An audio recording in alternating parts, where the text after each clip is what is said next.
Okay, good morning. Welcome to the Thurston County Board of County Commissioners Agenda Setting Work Session. It's Tuesday, October 18, 2022. It's 9:04 a.m.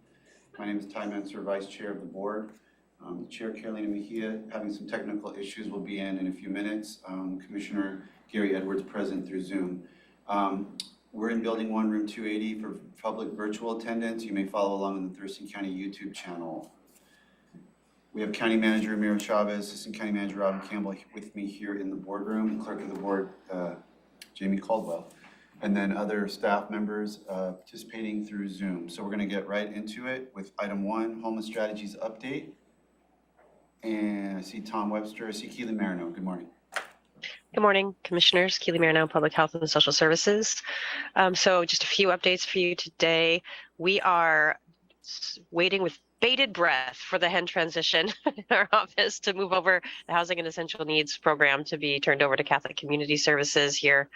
We're hoping on November 1st. So just right now, just making sure all those vouchers get out for November rent payments, and then that transition will take place. And we're very excited to be working contracting with CCS and have had some excellent meetings to get them going. We also are gearing up for the hazardous weather season, or the cold weather season. That means as of November 1st through the end of April of 2023, we will be in cold weather shelter season, which means 2 contracted shelters will be expanding their capacity by contract for those cold season, the cold season that's coming up. We are making sure we have our flyers up to date. We will be bumping up our meetings twice monthly. We've been meeting monthly for some time, but we'll be typically during the cold weather shelter season, we meet twice monthly. We're also going to have 2 community volunteer trainings, one on November 1st from 6 to 9 p.m. and one on November 29th from 6 to 9 p.m. We are able to utilize volunteers now, which is very helpful, and we are requiring that all volunteers are vetted through the training process. I can send out the link to how, for community members, if they'd like to volunteer, how they could sign up. And that is in conjunction with Interfaith Works, that holds a contract for pop-up shelters, warming centers, and cooling centers throughout the year. We've completed a really exciting application for the Built for Zero initiative. So it's called a case for investment. We put together an application to request from Community Solutions, Built for Zero, a coordinator who can take on the admin side of things and really help us focus in on getting the by name list put together and continue to work really closely with the Anchor Community Initiative, which is serving the youth and young adult population. So we should hear the beginning of November if our community will be able to bring on a coordinator for that initiative. The City of Olympia will be moving vehicles off of Ensign. I believe this is the final push. They're just waiting for those tiny homes to be built and placed within the Quint Street Village. I believe there are 11 vehicles that are going to be moved this week, is my understanding. I have reached out to the City of Olympia this morning.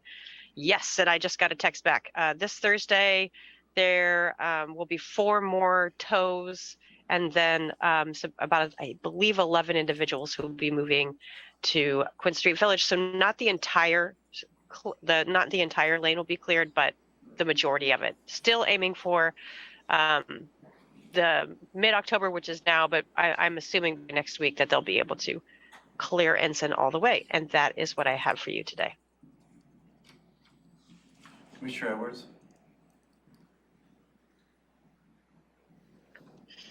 No, I have no questions.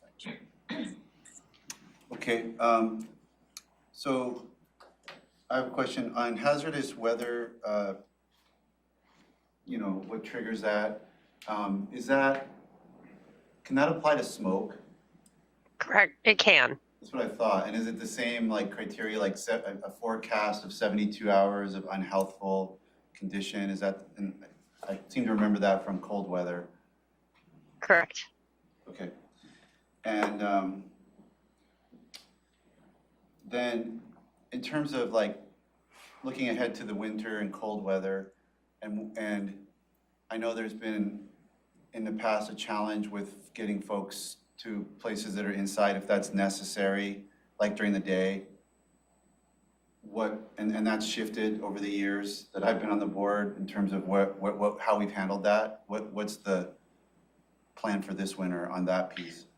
So if there's a hazardous weather event declared officially by the public health officer and the public health director, then that would kick in some hazardous weather specific funding. So what that would look like is Interfaith Works is contracted to provide the staffing for warming centers and extended overnight shelters. We're hoping this year that will be the sprung built structure that Interfaith Works is finishing up construction on. Also, Partners in Prevention Education will provide shelter in place activities, meaning getting out to individuals in encampments that are not able to come in to shelter for whatever reason. So they'd be providing just survival gear and the like during those events. Okay, you touched on my next question, which was about that sprung structure, and you sounds like it's not quite done yet. What's the timeline on that? It's getting there. It's getting there. I was just talking to Meg Martin this morning, and so we're hoping mid-November it will be open. Okay, thank you. Now on this grant, Build for Zero, I guess I don't know as much as maybe I ought to about how that connects to your work. What is that coordinator going to help us do? So the Build for Zero initiative is a coordinated effort in Thurston County that's sponsored by Providence.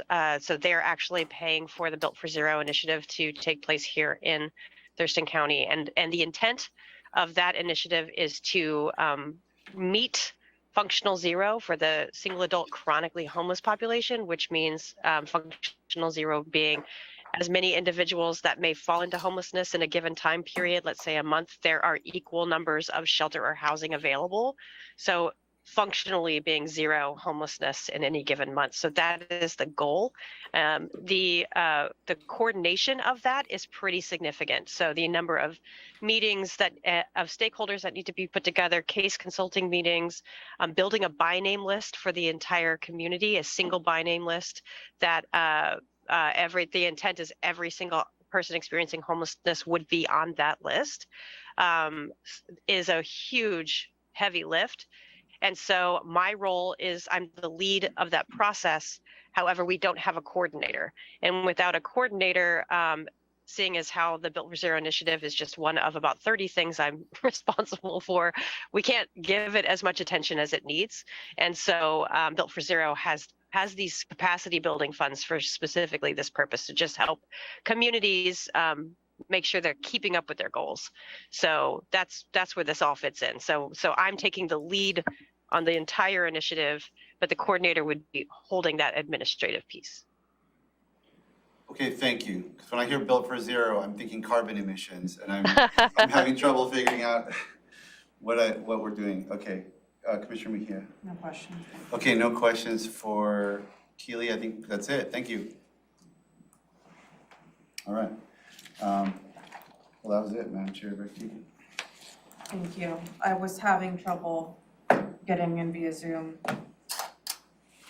What's your phone Yeah, issues? yeah, You can so, look into it.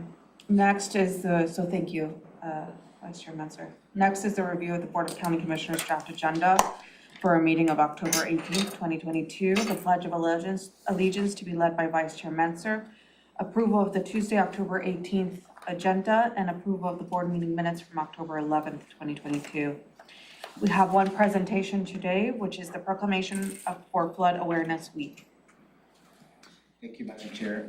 For your consideration is to proclaim the October 17th week through the week of October 17th through October 21st, 2002 as the Flood Awareness Week in Thurston County. This is the way that Thurston County kicks off the seasonal flood awareness and preparedness effort with Flood Awareness Week, which will be held on this week. The purpose of this Flood Awareness Week is to educate the public on personal safety, preparedness, flood insurance information, and property protection measures. Flood are the most prevalent natural hazards in Thurston County, on an annual basis, flood out the most costly natural disasters in this region. High groundwater is also a hazard in Thurston County as evidence of the flood between 1998 and 1999, which really had significant damage on the structures, contaminated wells, as well as individual dwellings. So as you heard from Kurt Harding last week, it seems to be a little bit off since we are seeing a very continued summer-like type of temperatures.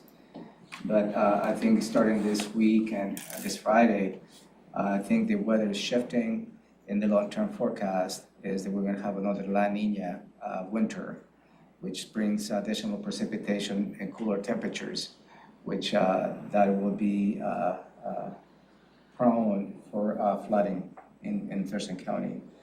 And this is always an opportunity to inform the public as to how they need to be prepared in those eventualities of flooding on their properties. And I believe we have Peter Tesoni here, like to any additional perspective. Thank you. Questions, comments, Commissioner Edwards? No, I don't have any questions. Thank you. Commissioner Mensah?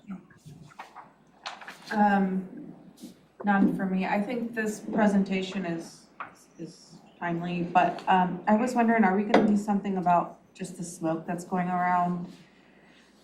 We issued a warning this past weekend, and I believe I'm going to play word forecaster here, but it's shifting from offshore flow, which is start clearing the air quality.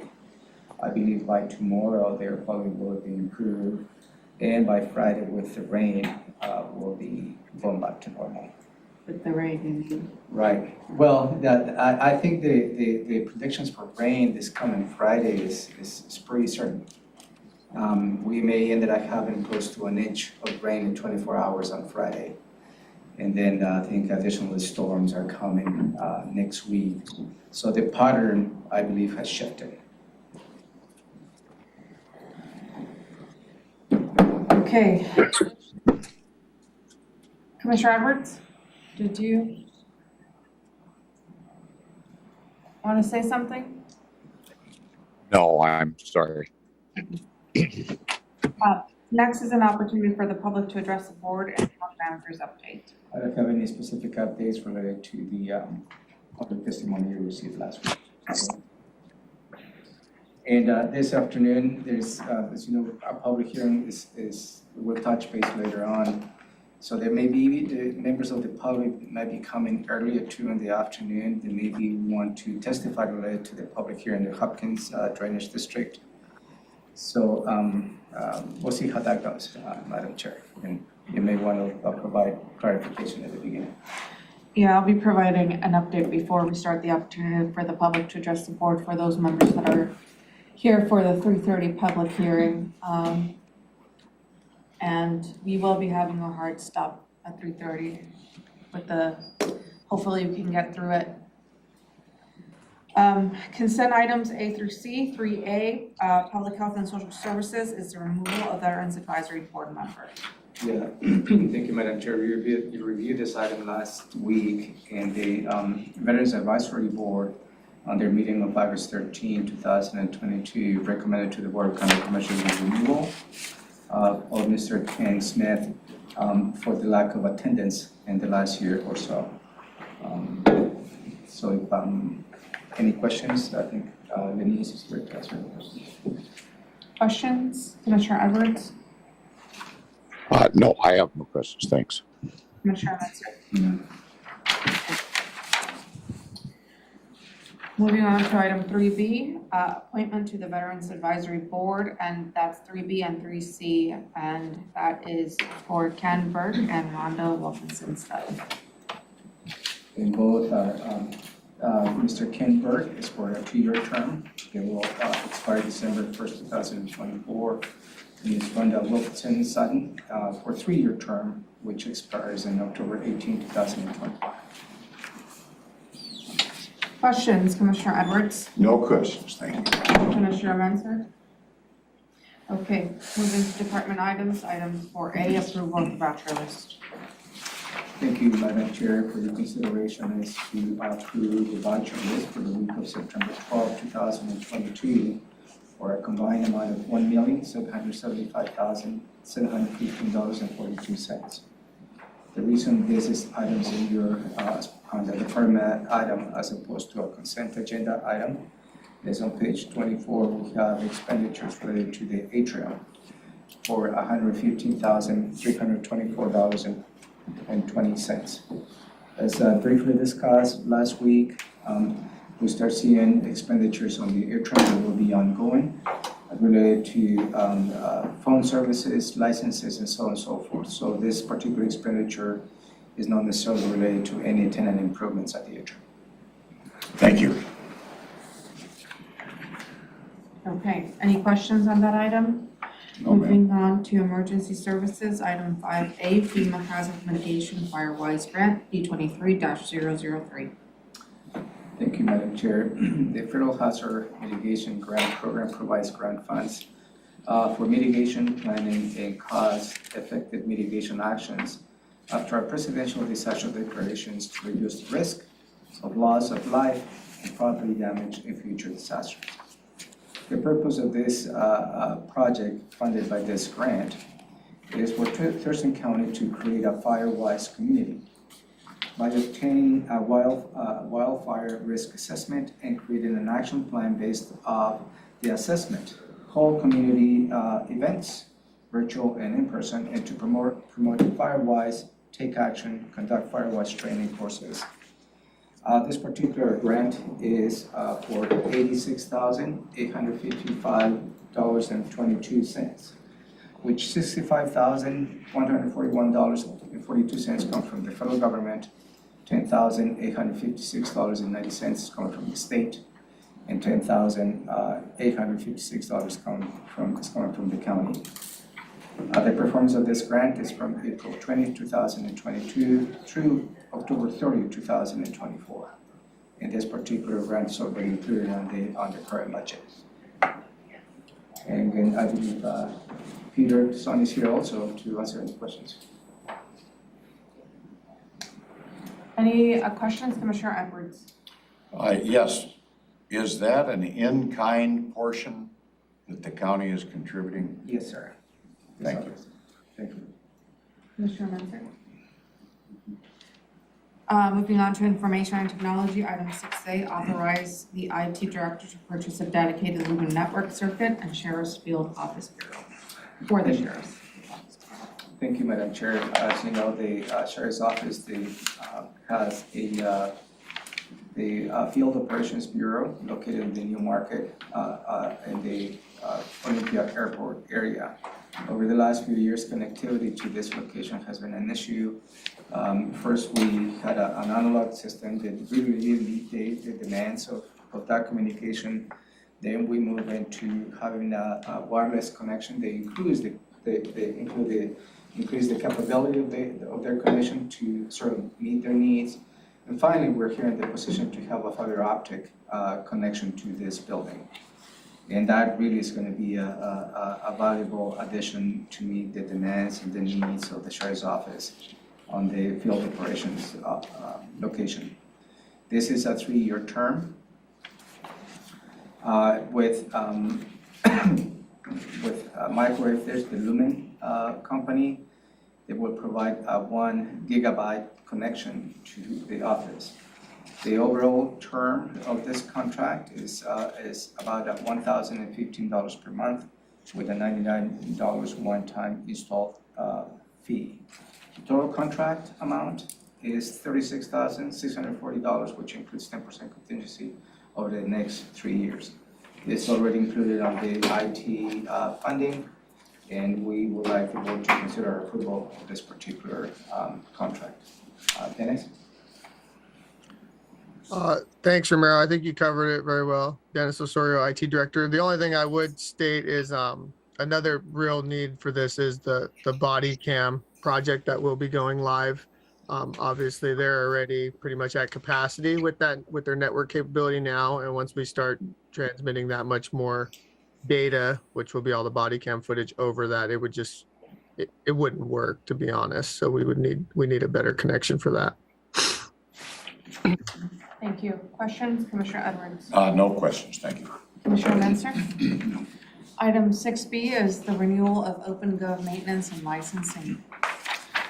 You also reviewed this item last week, Commissioners, for your consideration is to approve the maintenance contract for OpenGov in the amount of $53,479.05 over the next 5 years. This amount is on a yearly basis and really provides a fiscal transparency tool, performance dashboards, allows to provide budget stories, and also allows the forum to provide community feedback.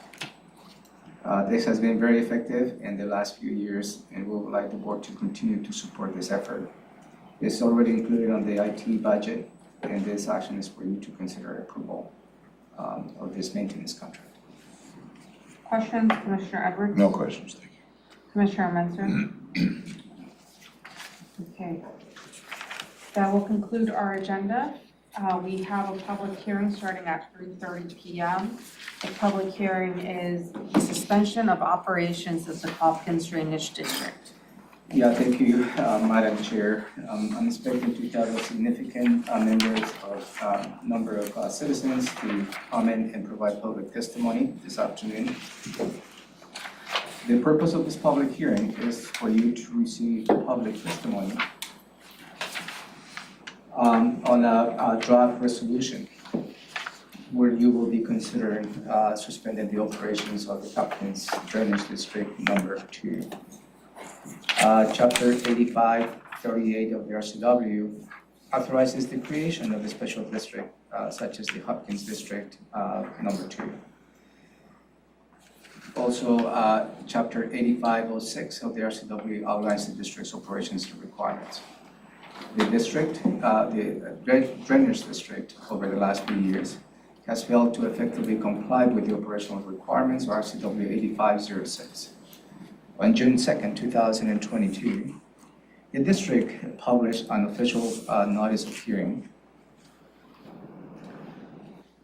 in which they, for them to hold a public hearing July 9th, 2022.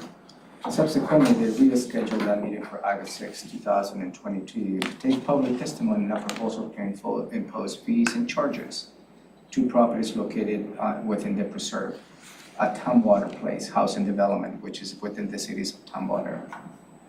The preserve is a the preserve of Tumwater Place is a housing development with 545 residential homes developed over 15 years and is located again within the municipal boundaries of the city of Tumwater.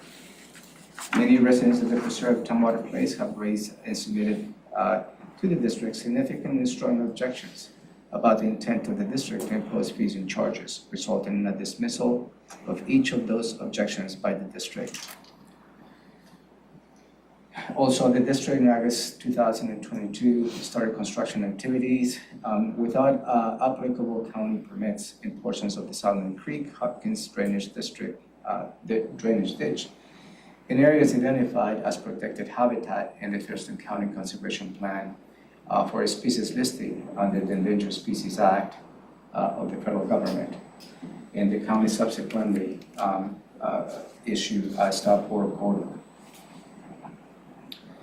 On September 24th, the district adopted a resolution expanding the boundaries to include 603 additional tax parcels. And also on October 3rd, 2022, the district at a special meeting also passed a resolution specifying the amount of those fees and charges to the residents of the preserve. Also on October 4th, members of the homeowners association, through the legal representation, filed a petition for a writ of judicial review, and that has been filed on behalf of the preserve residents. And also in October 2022, the city of Tumwater approved that an ordinance number 02022-021 that permanently removed the districts, all the properties from the districts. So there's a sequence of events, many different activities that have occurred. We also received a question over the weekend on some of the from one of the legal representatives from the preserve, asking the question whether the treasurer will take the resolutions the ditch district has passed, and they will implement the tax assessments on the properties beginning January 1st, 2023. That question will be addressed with legal counsel later in the week, and again this afternoon. I will ask the board only to take a single action to close the public hearing. And I will have a follow-up briefing with you. They will probably most likely have two components. One is the going through the comments that you received on the public testimony this afternoon. And the second part will be during an executive session where you will see what options do you have based on all the many different perspectives and many different actions that just have occurred.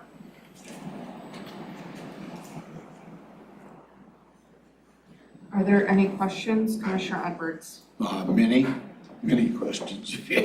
I don't know how deep you want to get into this at this point, but it looks like there's legal action pending in the courts to make some of these determinations, you know, whether or not the municipal ordinance can revoke the ditch district's position, if you will.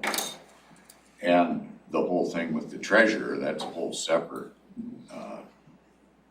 entity that we have no control over. Right, but how that's, that works. that was a legal question, and prosecuting attorneys provides assistance, legal perspective to the treasurer's office. So that's part of the whole conversation. Sounds like there's a lot more to come from a legal perspective. Yes, so this afternoon, the intent is not to answer any comments, as you know. The purpose of this afternoon is really for you to receive public testimony related to if you perceive to be enough evidence in public for the public benefit for you to consider the suspension of the operations of the district. That's the narrowly focused public hearing that we have this afternoon. And because we're not going to make that decision today, I take it we're going to get legal input as to what our responsibilities would be if we did X or Y or Z. So that's what I stated, a follow-up briefing that I'm hoping to schedule next week. Budget, maybe the next agenda set that will be dedicated to this. One is for you to have a discussion on the public testimony you received. In the second part of the conversation, most likely an executive session where legal counsel will give you the legal options that you have. And if we have this input from legal, you think it's possible they're going to have all those answers next week? I sure hope so. Is there a time element on this particular issue that is pertinent to what we're doing? It is a time-sensitive issue because I believe the county treasurer has a timeline as to when he needs to impose the assessment to begin January 1st, 2023. Sounds complicated, thank you. It is. So hopefully we can help you navigate through this. And complex. thank you for that lighter map as well. Okay. I think that'll help. I thought maybe I'd have it here today to the hearing. I don't think it's. Don't need it? I Don't think need it's- it? Okay, Don't need it. It's Thank you. just for you to receive public testimony. thank you. That's all it is this afternoon. Thank you. Commissioner Menzer, questions? Yes, so the resolution of this district submitted to the treasurer has set a clock ticking. So that's a fact. And so I want you to be really clear, because the public's going to be wondering, with that clock ticking, why aren't we taking action? So I want you to be really clear that you're strongly advising us to, to not take action today, discuss some of the nuances with legal counsel, and that's gonna happen. And I would suggest if we can go through the schedule at lunch and have a date ready to say, that's gonna happen on this date. So it doesn't sound like it's just some murky time in the future that, you know, might be 3 months later. So that the public's very clear that we're cognizant of that ticking clock and that we're gonna, you know, whatever we decide to do is gonna be done on time. Yes, that's my intent. Because you could never unravel, I mean, once that money's collected, I mean, I'm trying to unravel it at that point will be a nightmare. Yeah, and that's what, there's a lot of different issues. You're right, that those resolutions passed by the Hopkins drainage districts have been submitted to the county treasurer. The county treasurer is awaiting any particular position the board may take on this particular action. And I think the question will be, if this action, if the board decides to take this action, is that will be enough for the treasurer to not to assess those properties, or perhaps by you absorbing the operations of the district, you may take additional action to undo those resolutions. Or is the city of Tumwater resolution they passed is enough for the county treasurer not to impose those fees and charges? So those are the different parallels that I'm working on. Elizabeth is out of the office until Thursday, but she has been communicating with me over the weekend. And I'm hoping to come this week and have a conversation with her. But my objective is to bring this conversation back next Tuesday. If for any reason that is not possible from enough time for legal counsel to review the many different options, I'm hoping to have a room on Wednesday afternoon, since hopefully you can make final draft budget decisions by then, and we already have that time scheduled. So that is my alternative, either Tuesday or Wednesday. That'd be a good way to phrase it too, that even if the board knew exactly what it wanted to do, we need legal advice as to what the right pathway to accomplish the board's intent And I is, know so. because it's three parallels that you see, it's really through parallels. The action that you may take, the action the city of Tumwater Council took, and the legal path the preserve is taken by filing this review request. I do have another. Go ahead. Do you know if there are any other examples around the state in which this type of a predicament has existed, offhand? I won't be able, offhand, no. I won't be able to tell you. I guess the reason I ask that is my question is that oftentimes we go into executive session when we're getting legal advice from the prosecutor. I'm not sure that's gonna bode well with the public. Kind of having discussions behind closed doors on such a cantankerous issue, I guess that's the best way to put it. So, do you know, could that be brought up as far as the need, if we need an executive session versus? Yeah, absolutely. And I just go by the advice by a legal counsel. So it'll be up to legal to determine that. Yeah, and legal counsel, whether they feel comfortable, whomever attorney is providing advice to the board, whether they feel comfortable to provide that legal advice in public or in executive session. Okay. To Commissioner Edwards' question about, I know that districts have been disbanded across Washington State for various reasons, so that we wouldn't be the first ones engaging on this. This was a big conversation that happened at Wasac LSC. I'm wondering if maybe an email to Eric Johnson, kind of outlaying what's going on with us and seeing if he knows at the top of his head if there's any county that went through something like this specifically. I know there's been suspension of operations for other various reasons. Not sure if there's anything that correlates exactly, No, I think what the only case that I'm aware of was up in this Snohomish County. And it was due to the mishandling of funds. I think it happened in Pierce County too, something along the same reason. But I can reach out to WASAC to see if they have any Well, historical. if we remember from the Black Lake situation, there's dissolving and there's suspending. And we're not talking about dissolving. No, it was just. Suspending, it just pauses things and we can unsuspend at any moment. So given that we have a ticking clock, you know, I might be inclined to suspend in order to just, wait, what's going on? Cool this, you know, cool the jets. And if everything's kosher, we unsuspend, everybody goes back to where they were. We're not talking about dissolving the district like was proposed at Black Lake. Thank you. The draft resolution specifically talks about that, to suspend the operations of the Hopkins District for a period in which the board determines that it's in the public interest to reactivate their operations. Right.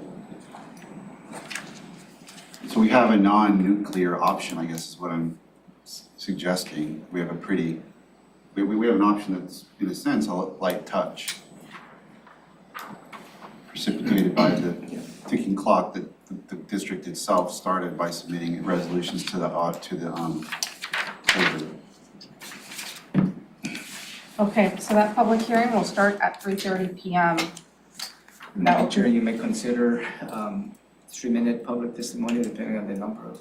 Yeah, we'll see how many people are in the boardroom, and if there seems to be a lot, then we'll go ahead and limit that to 3:30, and we'll see who's joining via Zoom. Going back to homeless strategies, Tom and Jacinda, are you both on?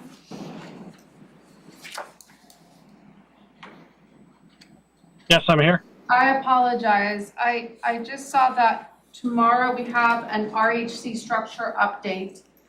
And I wanted to kind of give the conversation, there was a conversation about ARPA update and a proposal that staff has, is proposing to the RHC. They will be doing a presentation to the RHC, I believe it's next month or in 2 weeks. And so I was hoping that a similar presentation could be given to the board tomorrow. If that is possible for staff. Maybe, I don't know if the RHC structure update could be, instead of half an hour, could be an hour if it works for everyone's schedules. No, it doesn't work. Tomorrow, it's 11 to 11:30. Yeah, Commissioner Edwards is moving, has a commitment from 11 on. And I believe you're going to Tenino. No, that one, it's. in There is the- no tomorrow because No. it's candidate forum at 6 Yeah. PM in lieu of the normal noon. We got an email about that. Do you think it'd be possible to have the park and trails only be half an hour? I don't think that my attendance at the EDC retreat, a half hour would make that much difference. I mean, I don't have a break between meetings to get there even. Anyway, Be late so anyway. I'm gonna be a few minutes late anyway, so let's not let that hold it up if that's the case. Maybe just like an extension of 15 minutes, that way we can, Sure. would 15 minutes suffice, Tom and Jacinda? Yes, we can make that work. We're happy to work with your schedule. So from 11 to 11:45, I would like the board to kind of hear that before it's proposed to the RHC, because I want to hear comments from the board before I go to the RHC, and I kind of want to bring that insight already from the full board of commissioners before the RHC hearing, which is it, I believe it's the 26th, and it's not in. It is the 26th, that's correct. Perfect. Okay, that was my request, if that's, Good with me? and Jamie, are we good on? Perfect. Thank you. Okay, next is the review of the Board of County Commissioners draft agenda for a meeting of October 25th. This is our 6 p.m. hearing. Oh, yeah. So call the meeting to order at 6 p.m. The approval of the Tuesday, October 25th agenda and approval of the board meeting minutes from October 18th. The Pledge of Allegiance to be led by Commissioner Gary Edwards. If that can be added on to the agenda, please.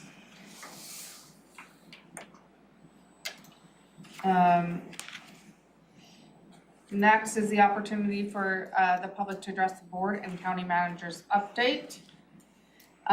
Moving on to consent items, we have items 3A through 3D. Items 3A from the auditor is the approval of the voucher list.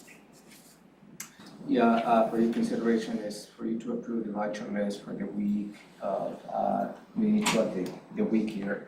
I think it's October 15, Jamie.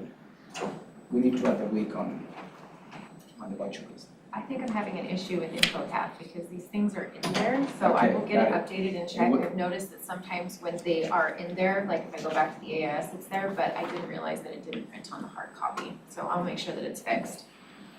In any case, it's in your consent agenda for $2,412,959.49. There is no atrium expenditures. Thank you. Any questions, Commissioner Edwards? No questions. Commissioner Munster? Items 3B, Community Planning and Economic Development, interlocal agreement with the City of Olympia for permit processing of subdivision referred to as Mud Bay Residential. So let me give you a map related to this particular election.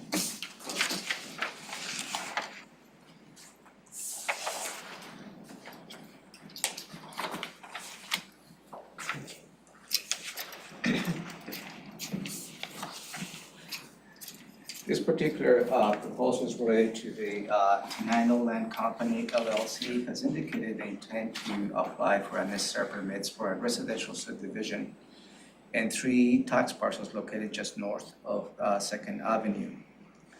2 other parcels that's within the city of Olympia.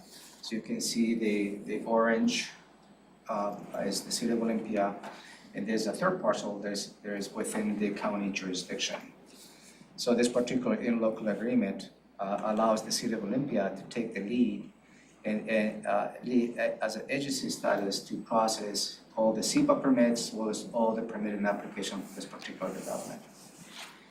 This is not unusual. This is something that we go through on a routine basis when we have that parcels within the boundaries of the unincorporated cities and the UGA.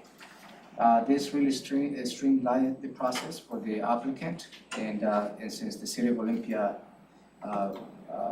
will take the lead, it will be managed and approved based on their conditions. Brett, anything to add? Thank you, County Manager. Brett Burris, Development Service Manager with Community Planning and Economic Development. I don't have anything in addition to add. That was a perfect summary. Questions, Commissioner Edwards? No questions, thank you. Questions, Commissioner Munster? Is this in a UGA boundary? Yes, sir. The parcel that's located in the county jurisdiction is Olympia UGA. Okay, that's good. And out of curiosity, because, UGAs there aren't necessarily UGAs around, the entire border of a city. There's pockets here and pockets there. So if theoretically this was not in a UGA, but was pure county, would we still be inclined to do things this way? Or would there be a different way of looking at that because it's not a parcel that would be subject to annexation, in the near future? Or do we still do it that way even in that situation? Whenever a project straddles 2 jurisdictions, as County Manager mentioned, it is not uncommon for one permitting jurisdiction to take over for both jurisdictions. The fact that they are connected by way of property line provides that opportunity. And if that were to, so my understanding is like on the UGA, we have joint plan that is a series of agreements that allow us to kind of work through those wherever there's rubs between the different codes. But if this were not, and again, I'm just trying to learn here. If this were not UGA and that joint plan would not apply, would Olympia then have to, you know, it might be a new way of doing business for them. You know, I don't know all the ins and outs, but they wouldn't have a joint plan to rely on. They'd have to do things Thurston County's way, or are we by the interlocal agreement saying you can go ahead and permit this under Olympia's ways of doing it? Under the scenario provided, it is very unlikely that a City of Olympia property would be directly adjacent to a Thurston County non-UGA park property because they expand, UGAs expand adjacent to Thurston County non-UGA. If in that scenario, it would be an agreement between Thurston County and the City of Olympia to determine which path to take forward. And you are bringing up a great point as to whether or not the joint plans would apply for non-UGA properties. So it could be negotiated like on a case-by-case basis, maybe. It could be, but that being said, I do not believe or understand a location where that scenario would arise between the City of Olympia and Thurston County because the UGA is the buffer between county proper and city proper. But I think your question gets a little more to the ground level. In the event, the hypothetical event, that there are properties within the unincorporated city and the property that is outside of the city is unincorporated, outside of the UGA. Would an interlocal agreement suffice to have the city permit process applied to unincorporated property of the county?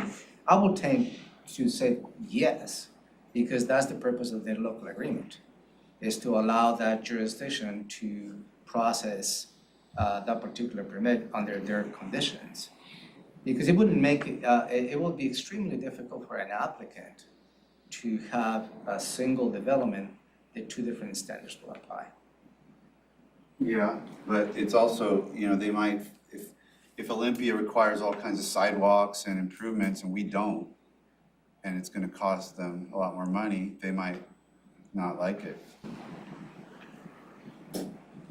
I guess on a follow-up to that discussion, what does the owner of the property say about this whole proposal? I believe he's supported, or she is supportive of it. Okay. I mean, it's a single point of contact. Yeah, Supposed to come okay, to. good, thanks. If I may, this was an applicant initiated request. Thank you. Moving on to emergency services, item C, subrecipient agreement for FFY20 Homeland Security Grant, funding with Black Lake Lane Fire Department. The U.S. Department of Homeland Security provides funds to support state and local efforts to prevent terrorism and other catastrophic events and to prevent the nation of threats and hazards that pose a great risk to security in the country. Thurston County Emergency Management is the coordinating agency for the Homeland Security Region Number 3, which includes all the cities and the tribes. That includes on the Grace Harbor, Lewis, Mason, Pacific, and Thurston counties. Thurston County Emergency Management Council, EMS Council, has authorized a subrecipient agreement to pass through this grant to the Black Lake Fire Department to support training and equipment costs for the Regional Special Operations Rescue Team, also known as SORT. This agreement will be on a reimbursement basis for up to $19,791. And the performance of this contract is from October 1st, 2022 to June 30th, 2023. This is 100% pass-through, no match funds or no impacts to the general fund. And this has been anticipated as included on the 2022-2023 biennial budget. Questions, Commissioner Edwards? No questions, thank you. Commissioner Mensah? No. Okay. Item D, Public Health and Social Services approve revisions to the Veterans Assistance Program policy. Thank you, Madam Chair. For your consideration is to approve some recommendations by the Veterans Advisory Board to increase the benefits to on the Veterans Assistance Program. One of the key elements is for your consideration is to increase the maximum allocation for assistance to veterans, indigent veterans from 1,000 to 2,000 in a single veteran, and from 2,000 to 4,000 for a family. The next item recommended for you to consider is increase the veterans or eligible family members to share a residence within the property owner from 500 to 1,000, and increase the maximum allowance for burial services from $800 to $1,200. Those are the three key elements for your consideration. I believe the Veterans Advisory Board has weighed into this and recommending approval by the board on these changing benefits. The objective is to increase the benefits to the indigent veterans. As you know, we have a significant ending fund balance, and I believe additional benefits might be the way to address the need. Denise, anything to add? Yes, we just decided, we did a meeting back in April, and the current policy was reviewed and modified by myself and the Veterans Board to provide greater financial relief for the veterans in the area. The proposed changes were reviewed by the Veteran Advisory Board back in April at our quarterly meeting, and it was unanimously accepted by all members. The synopsis, as the county managers just explained, was just to increase the amount that's available to individuals so that we are assisting individuals who need the assistance in our county. Questions, Commissioner Edwards? I guess the only question I'd have is how long has it been since we made a change to to increase the benefits? The last change was pre-COVID in 2020. Okay, thank you very much. Yes, sir. Commissioner Mensah, questions? Is there use to having this as a department item rather than consent? Just to give more information to the Just to give public more about information what to the exactly public we're about the doing? proposed changes. But if you like to have a I mean, it's not consent on the item. agenda. Yeah. Oh, I see what you're saying. We should move it to. Move it off permanent- consent, yeah, just so yes, yes. people can hear what we're doing. Yeah, one point. We'll move on as a department. Thank you. Yeah, that makes sense. I'm in agreement with that. Yeah.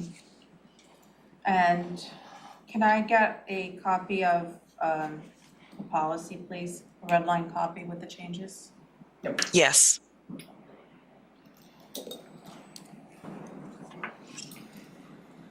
So Lenise, are you tracking this is gonna be a department item? So that will mean that probably you need to present this item next Tuesday. Board meeting. Yes. And the meeting starts at 6 o'clock. Yes, correct. Okay, department items, first one, community planning and economic development, item 4A, ordinance for adoption of A-27, non-conforming code update, critical areas ordinance. Thank you, Madam Chair. This is an item the board has been discussing for quite some time. And this is related to a non-conforming code updates related to the critical area ordinance. As you stated, that's the Thurston County Code item 8-27. The Planning Commission reviewed this item at 4 different work sessions, April 6th, April 20, June 1st, and June 15th. The Planning Commission held a hearing on May 18, 2022. Subsequently, they provided a recommendation on June 15 to the Board of County Commissioners on a 5-3 vote for you to consider approving these recommendations. The Board of County Commissioners held a public hearing on August 3rd, 2022. And you, hold on. Let's see, and you had a follow-up on October 12, 2022. where you decided to go ahead and bring an AIS for you to consider final approval of this proposal. To clarify, the public hearing was held on September 27, 2022 by the Board of County Commissioners. Ashley, anything you would like to add? Nope, that was a great summary. Thank you. Thank you. Questions, Commissioner Edwards? No questions, thank you. Questions, Commissioner Mensah? Okay. Moving on to Public Health and Social Services, item 5A, set a public hearing on an amendment to the approved fiscal year 2016 and 2019 HUD Annual Action Plan. Thank you, Madam Chair. For your consideration is to set a public hearing for November 15, 2022 for you to receive public testimony related to amendments to the 2016 and 2019 annual action plans. The annual action plans at a high level is a requirement by the U.S. Department of Housing and Urban Development for the Home Investment Partnership and Home, as well as the funding, as well as the Community Development Grant, also known as CDBG. This particular amendment is related to a couple of projects by the City of Tenino. They have been awarded in 2016 for the quarry pool, as well as another allocation in 2019. And there is some strict timelines as to when those expenditures should occur. And the City of Tenino has had difficulty in implementing this contract, but we're moving in the right direction. So this really, those changes in 2016 and 2019 moves funds around in order to meet the required timelines. Tom? That's a 10,000-foot level description. Yeah, very good. This gets a little complicated, but basically we're just, the Corey House project is moving forward more quickly, and therefore we're looking to use our 2016 funds to finish up the Corey House project and move the Corey Pool to the 2019 funds. The Corey Pool, we are confident, is moving forward. However, they're waiting for some permits from the state. And so just in an abundance of caution to make sure we do not lose these funds, we're recommending that we basically swap years since the Corey House is underway. We're very confident that we'll be able to expend those funds. So this is really kind of switching projects funding years between 2016 and 2019. Okay, questions, Commissioner Edwards? No questions, thank you. Commissioner Mensah? No questions, okay. Next item B, is set a public hearing for the 2021 Consolidated Annual Performance and Evaluation Report. Under the similar type of funding source, the CDBG and the Home Investment Partnership Program, which is managed by the Housing and Urban Development. That is required for a performance report and evaluation. In this case, is for the 2022 performance and evaluation report. And for you consider it before the board approves this particular report, is a requirement to have a public hearing. And again, it's scheduled for your consideration November 15, 2022 at 3:30 in the afternoon. If the board approves this particular action to set the public hearing, the public comment will go from October 28, 2022, and it will close on November 15, 2022. And that is a requirement to have that specific timeline for public comment and public review. Tom, Jacinda? I have nothing to add, but we're happy to answer any questions. Questions, Commissioner Edwards? No questions, thank you. Commissioner Mensah? No questions for me, thank you. Thank you. Moving on to Public Works, approves Southern Concrete Products as single source vendor for Yum Highway Southeast precast wall materials. Yeah, I think most of us use the Yum Highway, those improvements. As you drive through Yum Highway from Henderson all the way to the Lacey City limits, there is a section that we have noise walls. As you may recall, those and those were built back when we rebuilt that portion of Yum Highway, which includes a couple of roundabouts.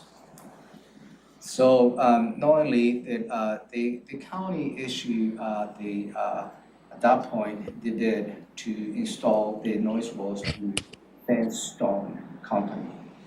And the Thurston company installed those walls having a specific look, has a specific way they can slide and by slots, so it keeps it in place.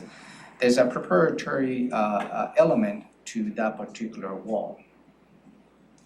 So over the years, that wall has been hit in many times. Those panels have been broken. We have the requirement to replace those as they've been damaged. Public Works at that time, knowing that may happen, they built an inventory.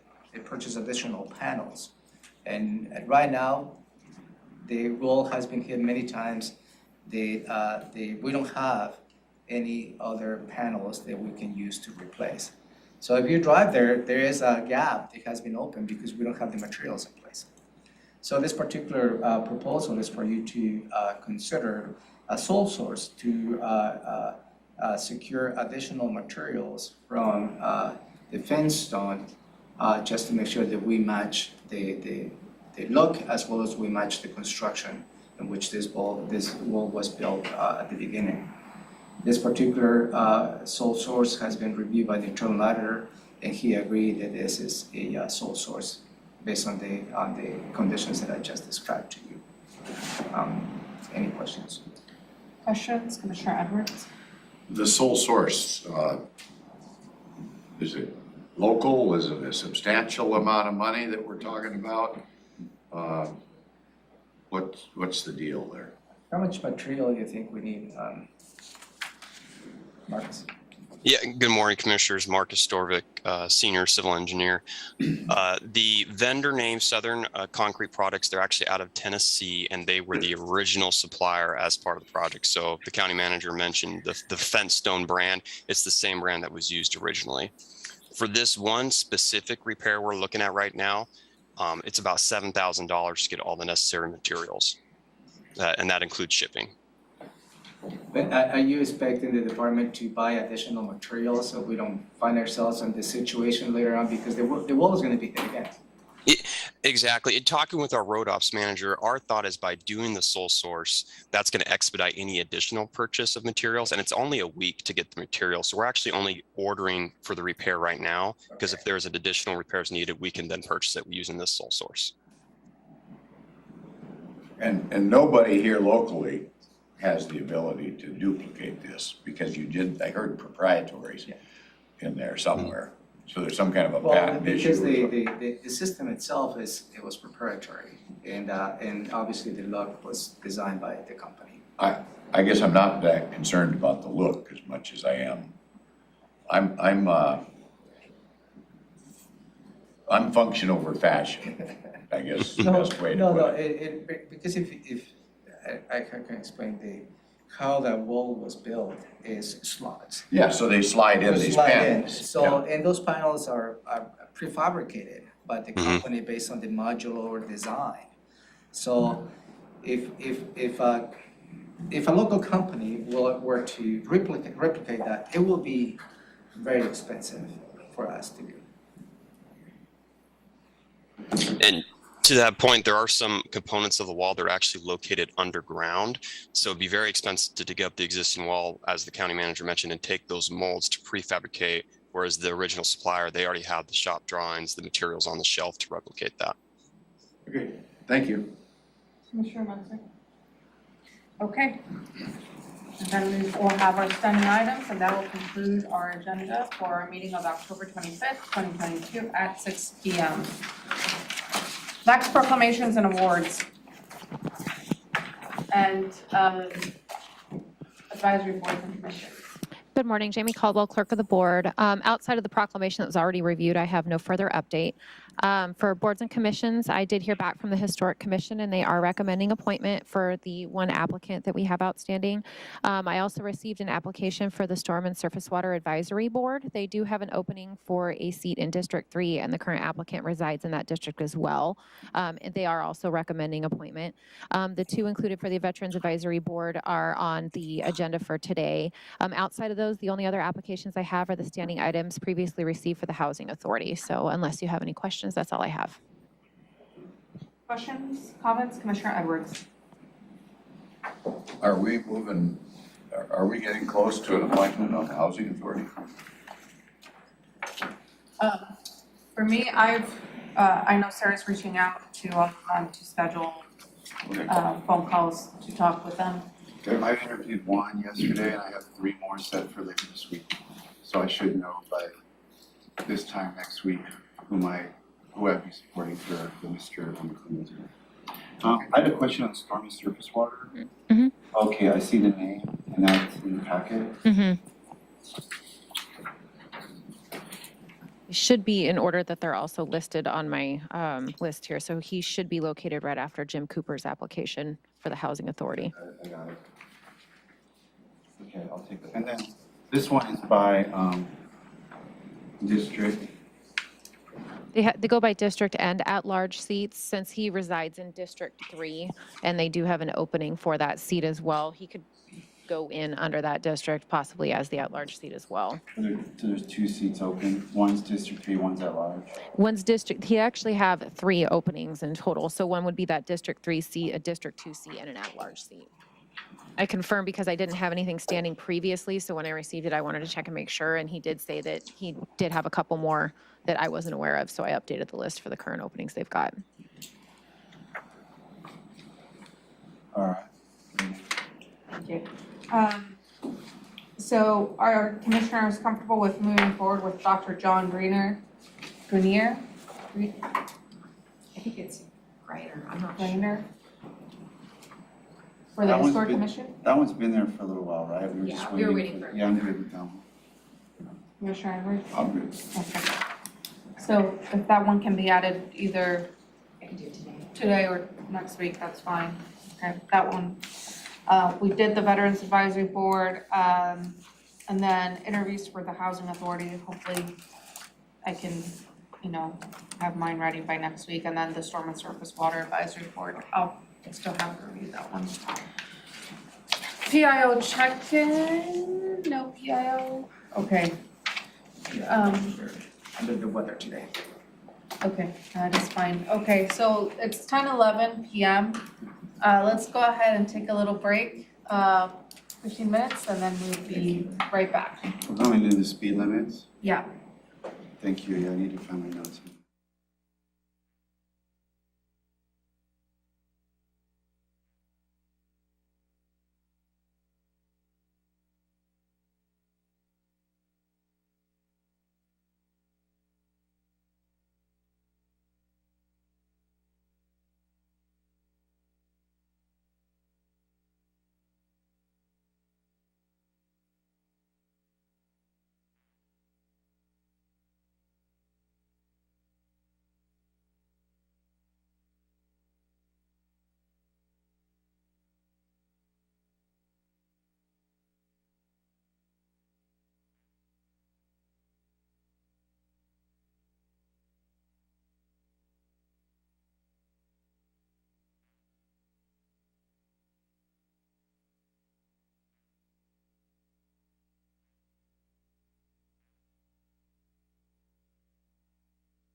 Okay, we are back from break. It is 10:28 a.m. We left off with briefing and public hearing decisions pending.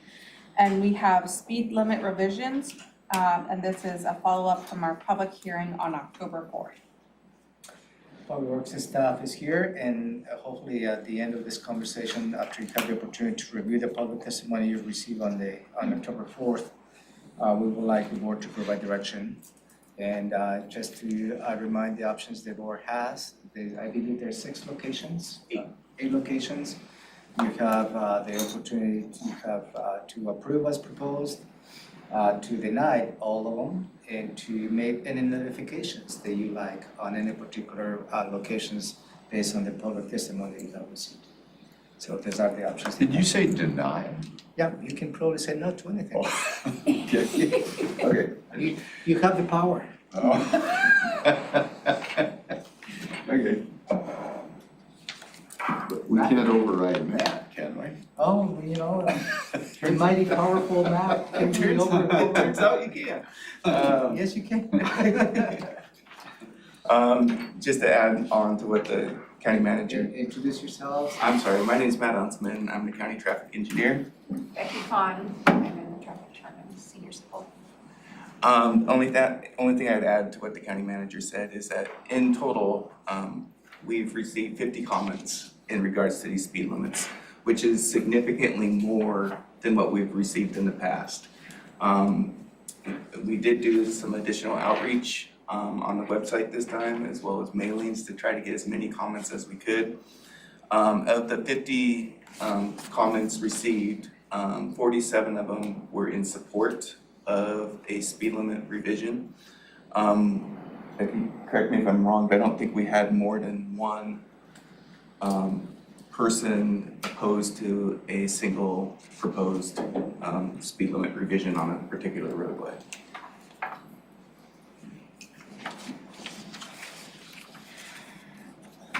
So I'm trying to figure out, so there are 50 comments received, 47 in support, 1 against? So we had one opposed to the speed limit revision on Woodard Bay Road. Okay. We had one opposed to Red Cloud Road, which comes off Elm Highway. And then we had one opposed to the speed limit revision on Fish Trap Loop. What was the second? The second was Red Cloud, which comes off the Elm Highway.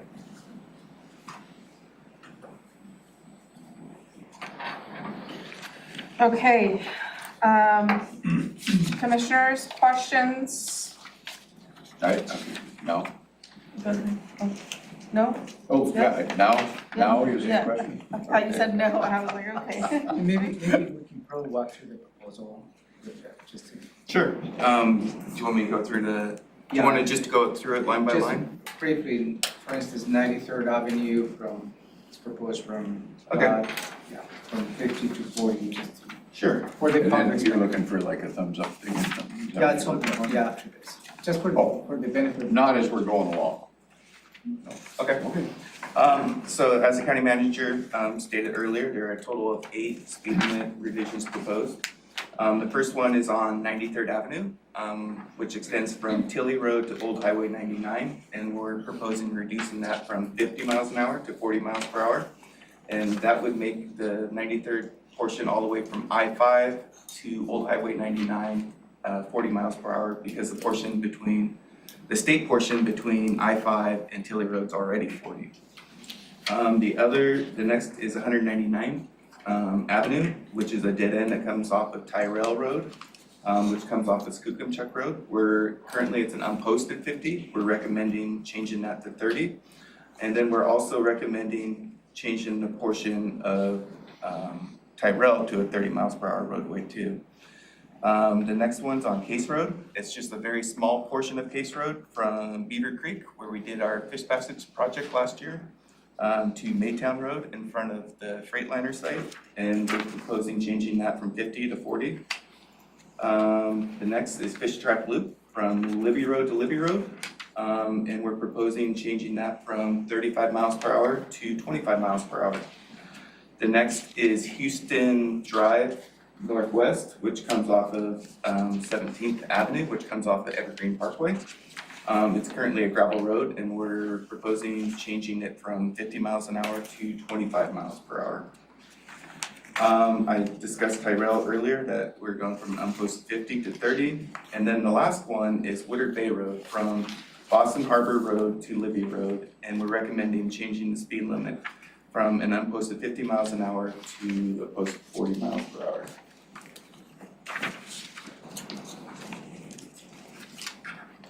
Thank you. Ready for questions? We're ready. Commissioner Edwards. How do you come up, like on Tyrell Road, 210 vehicles a day? And, or 199, I guess it's 330 and 210. Do you put down a count Absolutely. deal, and don't any of those people ever stay home? I mean, I can't hardly, there's only a few places down there. So, yeah, so we have numerous counters that we perform traffic studies with. Do you think they work, or does some kid go down there with his bicycle and jump up Just and going down? Well, if it was a bicyclist, those counters can actually tell the difference between a bicyclist weight. and a car or a school bus. So we can do vehicle classifications with those too, and that's also a consideration. Good answer. That's fancy. Yeah. Commissioner Mentor. So on Woodard Bay Road, the guy who was against, and he had testified previously, and he pointed out that we had not adopted. Was it the exact same proposal that we had not adopted in the last round? This is the same one that we didn't make a decision on last year. Okay. And I've since followed up with that individual. He had some concerns regarding the collision history on the roadway. Yeah. And he also had some concerns that on the presentation, we're showing the 85th percentile speed at 48 miles per hour. Yeah. We actually performed a very recent speed study that we had provided to him before the hearing that was 52 miles per hour. And what I explained to him is that we're reducing the speed limit we're proposing to reduce the speed limit on that road, not because of not based upon the 85th percentile speed. You'll remember that we came to the Board of County Commissioners, I don't know the exact date, but earlier this spring, to allow for staff to consider some other things in addition to the 85th percentile speed and 10 miles per hour pace speed. And that was engineering judgment. And that's exactly what we're utilizing on Woodard Bay Road. We know that Woodard Bay Road's a very narrow road. It has some roadway geometry that presents challenges. There's numerous pedestrians and bicyclists, as you heard in the public testimony on that road. And it's for those reasons that we're recommending the 40 mile per hour speed limit, not the 85th percentile speed. So he said that this is the same data that we had rejected 2 years ago. I wrote that down in my notes. Correct. So it sounds like that's not exactly right because A, you have some new data, You're right. and B, we didn't necessarily reject it, we just kind of never followed up and took a vote. C, sounds like it's not necessarily data, but we did pass that new set of criteria. So the evaluation of, even if it was the same data, that the way it might apply under the new criteria might yielded a different result. Yeah, we're allowed For to, you and then for the board. exactly, you're exactly right, because we're allowed to consider those extra considerations that we may not have been able to use previously, such as the number of pedestrians and bicyclists and. So one other thing he said was would create inconsistency, and I was trying to figure out, and then somebody else was talking about the way the road goes then, I guess, is it after Boston Harbor?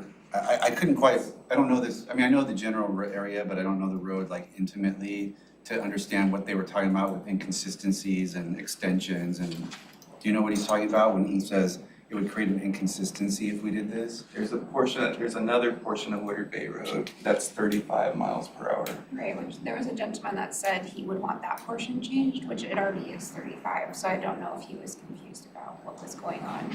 But the section, you'd have to, I wish we could bring up the map of it, but Woodard Bay kind of goes and it hits Libby and it does goes on Libby for a tiny section. And then the next section of Woodard Bay continues on, so that section is 35. So it goes, so in terms of, I'm just looking at this picture. Yeah. It just shows where it hits Libby, and then Libby. it goes off, then it turns And then it east. turns, so it's not really that continuous of a road when it comes down to it, because that's a little section of Libby that kind of cuts it. It's a block. Yeah, It's not a contiguous. So it's not section of even, roadway. it's not like all of, yeah, I mean, they're No. almost like two different roads. yeah. Not like 93rd where you're straight going And then it's continuous, changing and then and it's you're in a changing as straight you line. drive. Uh-huh. It's more cut in sections. Okay, I mean, a couple of comments that came up that I just thought it would be worth just kind of mentioning for somebody, for the board. I mean, there was people who were saying, well, you can't enforce this, and, you know, enforcement is, you know, you're not gonna enforce it, so you shouldn't do it. And I guess that's not really the way we think about it, right? I mean, we might know that it's not gonna be regularly and routinely enforced in these kind of more far-flung areas. But there's still value to having them appropriately There's a liability. even if you know, aren't gonna have speed, you know, whatever you call it, like, you know, surveillance or whatever they call it when they set up speed radar guns and speed enforcement and activities. So I mean, it felt to me like that would be worth addressing for the public's benefit, that, you know, I heard that argument, you know, I'm not, but it seems like it's a little bit beside the point, in, you know, in terms of how we figure out how to do the speed limits. Yeah, from a liability standpoint, if we become aware that the speed limit should be revised because of the conditions of the roadway, we need to change the speed limit. Whether it's enforced or not, that's a separate issue. That's not addressing the safety of the roadway users. It's like our fireworks situation that we have. I mean, we all know that the fireworks ordinance is not. It will be an unrealistic expectation to enforce 1,100 miles of county roadways, the speed limits. And in this case, it's a non-posted. So the result of being unposted roadway is 50 miles an hour. And reducing to 40 miles an hour is just being able to manage the current conditions. Commissioner Edwards? On 93rd, I'll just use that as an example. So 93rd has got a relatively new development and ingress egress off of there. I don't know if your count reflects that or not. Do you think it does reflect that? Are you talking about the preserve? Yeah, because, you know, that's only been active within the last 6 months or a year, that's really been built out, you know. The character of that roadway is really changing a lot. It's not that rural It's country. almost a city street. It probably will become a city street here in the. Yeah, before long. Before long.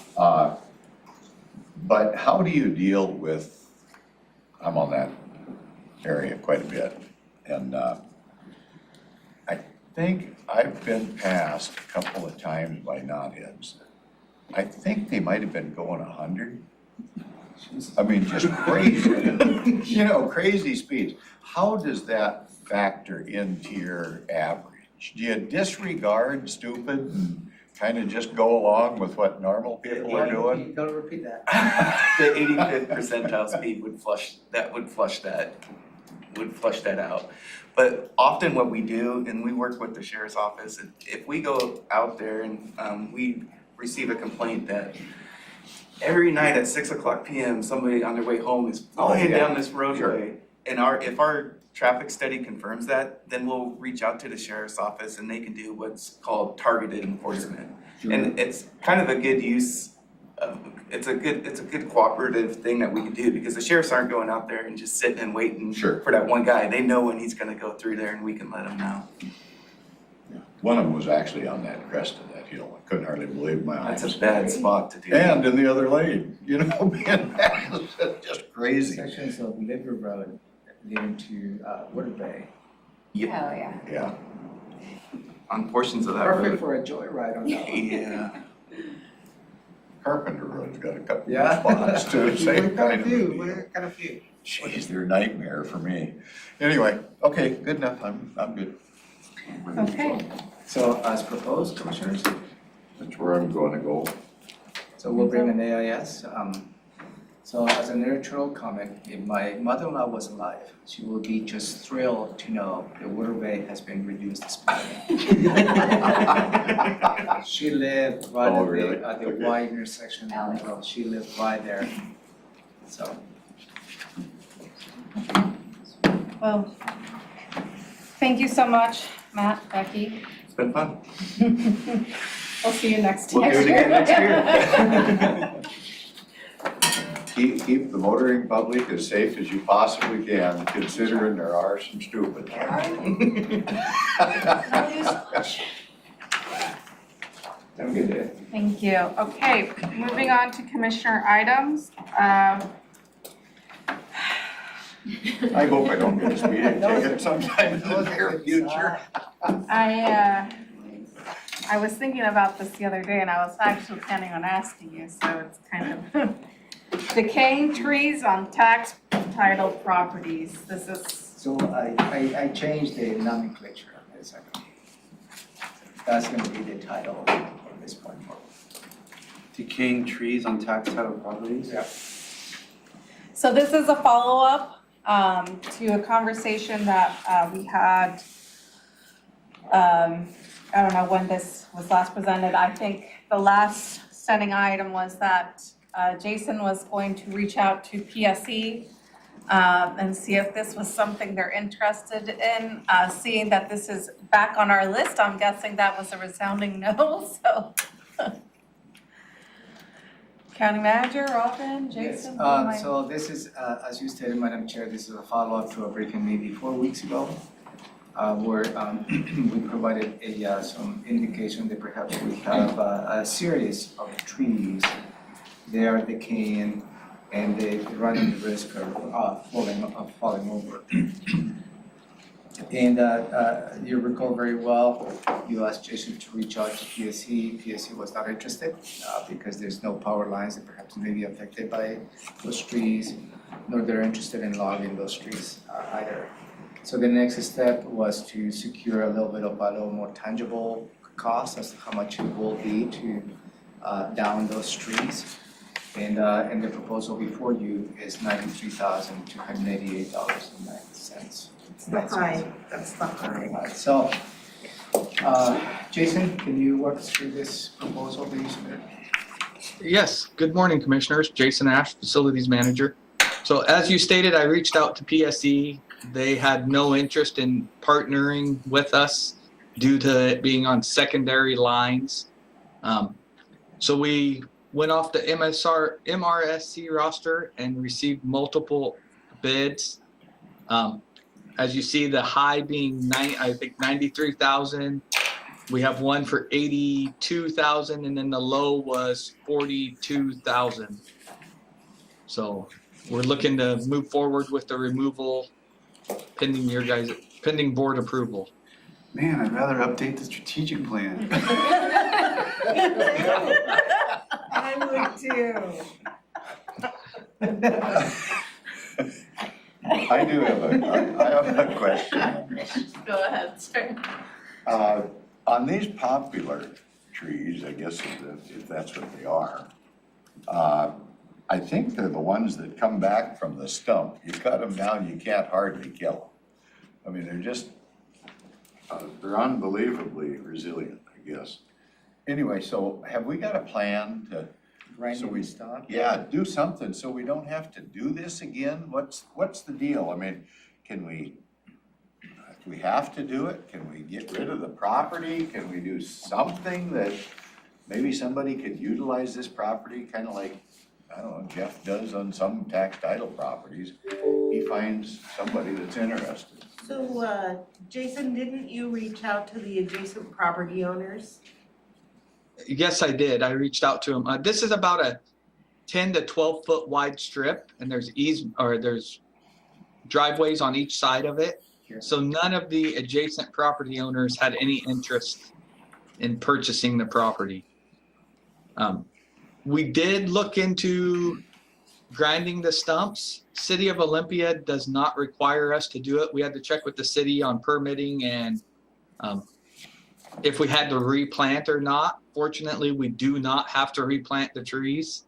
So, but to grind the stumps would greatly increase the cost, so it's not included in the bids. If we took the trees down, would one of these property owners be interested in, I don't know, having a little, I don't know what you have on 10 feet, but it would have to be adjoining to another property. Like a model airplane takeoff strip or something. Hutch had some funny snake farm or something, he had some funny way of talking about those little strips. I don't know, how can we not have to do this again? And I can definitely reach out to the neighbors again once the trees are removed and see if they might have any interest in purchasing the property. Well, So I would like to say that while the county is not responsible for a program with constant caretaking of the tax title properties, once we realize that there is something on the property that poses some type of a risk, we are liable and we need to take care of them. So the level of risk that the county assumes is completely up to the board, but if we don't do anything about these trees once they're identified, we are liable for any damage that they cause. And over the years, some citizen or something must have topped these things at different times, because they don't look like they're like an original growth, but maybe they are. Somebody didn't like this, so they planted them there? I went out and looked at them in person originally, and it's kind of tough to tell from the pictures, but it looks like the tops have broken out of them over the years. Maybe that's what it is. Like they've decayed, and I think, as I stated last time, and I don't know if you recall, one of the tops about 40 feet is actually laying in one of the neighboring yards where it fell last winter. So it appears to be an ongoing issue the last few years. I mean, I can see a couple of stumps in one of the pictures that looks like somebody took some action. I don't know what that was. So is this kind of one of them things that we're hearing that we don't have an option? Is that in the end, that's what we're up against? As Robin stated, I think you do have an option as to what level of risk you want to absorb. Yeah. And again, the only funded source that is available at this point is general fund, so. One time. 42,425, I mean, that's the cheapest option, right? And that's the same service that. Well, whose power lines are these right here? Aren't they power lines? In page 3 of 8. They are apparently secondary lines. And so Puget Power, their policy is for customers to take care of secondary lines that are on their property. So Puget Power will not partner with us on this. So if a tree falls on the power lines and take power out, then the county will be responsible to pay for the restore. Apparently so. Correct. That's what PSE let me know. Jeez. Is the gravel road there that I'm seeing on this page 3 of 8, is that the road that we own? That little gravel strip? No, I think that's right alongside that driveway. That's somebody's driveway, yeah. Yes.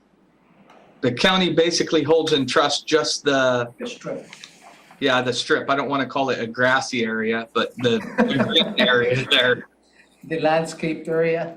Yes. Jeez. Who did that? Can we send some prior commissioners or something a bill? That's terrible. Okay, well, I guess we're stuck. I don't like it. Yeah.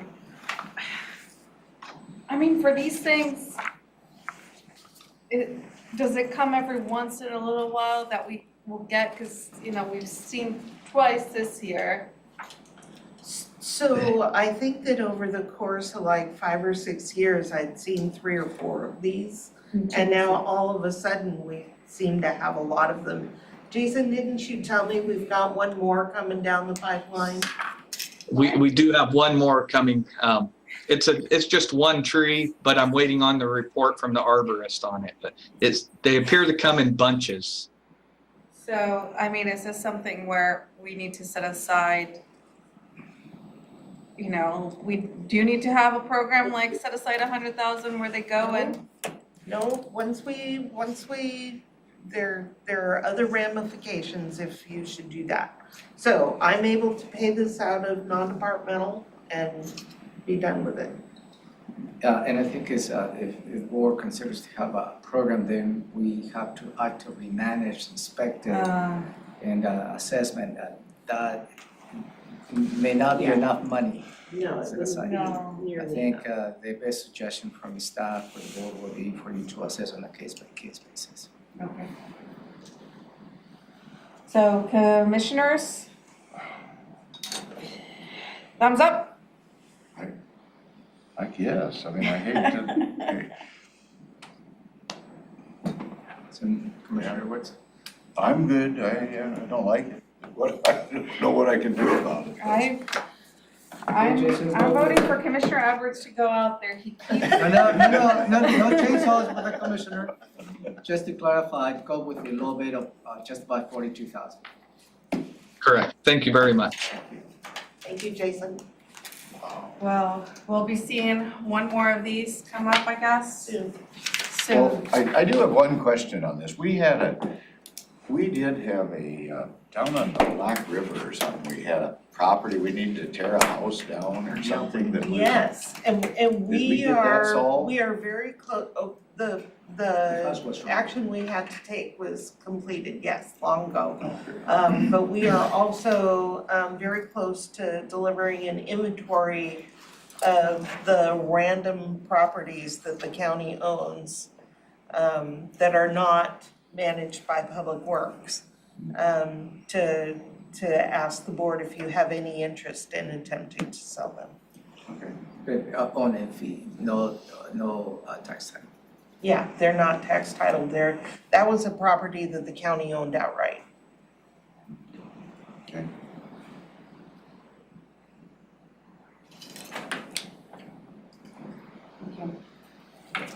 Okay, so with that, we have, 1 hour for commissioner items. Commissioners? So unheard of. So unheard of. Commissioner Edwards? You have a commissioner item? Well, we're gonna spend a lot more time, are we, on this whole gopher thing yet? We got more to come on this. Yes, and in fact, I now the schedule for November or the follow-up briefing for you with additional information that you requested. Let me confirm that.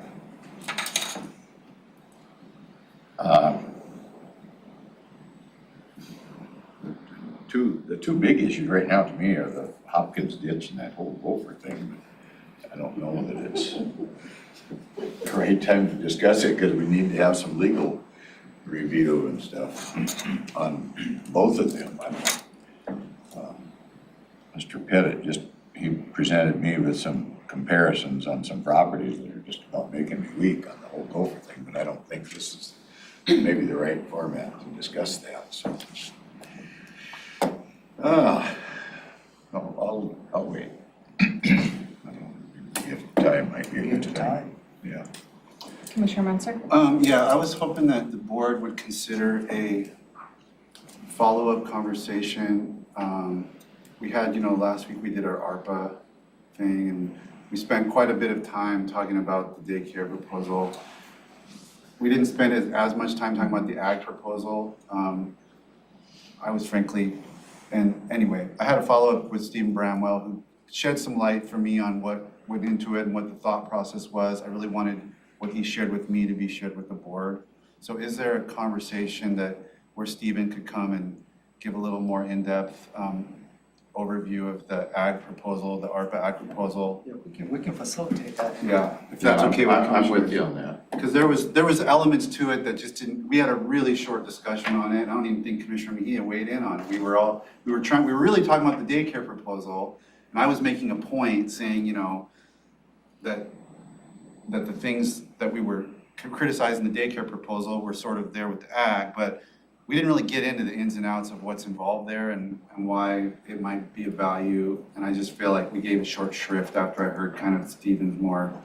So just, I think we may end up in the same place, but I think it's a lot more went into it than I had understood. And so I'd like the board to hear all of that before we make any decision. I do think anytime we can get more information on issues, especially of substantial financial.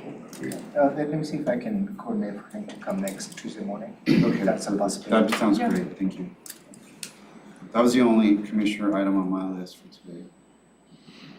I was gonna have a more in-depth conversation, but seeing that we have an hour, I guess I'll bring it up. And it has to do with the budget, it has to do with kind of public health. And I've been thinking a lot about what Robin said in terms of the contract with the buck stops with us. And the buck stops with us when it comes to money and the financials with public health. And, you know, just seeing 5 different financial positions in public health, hearing that there's been some shortfalls when it comes to that.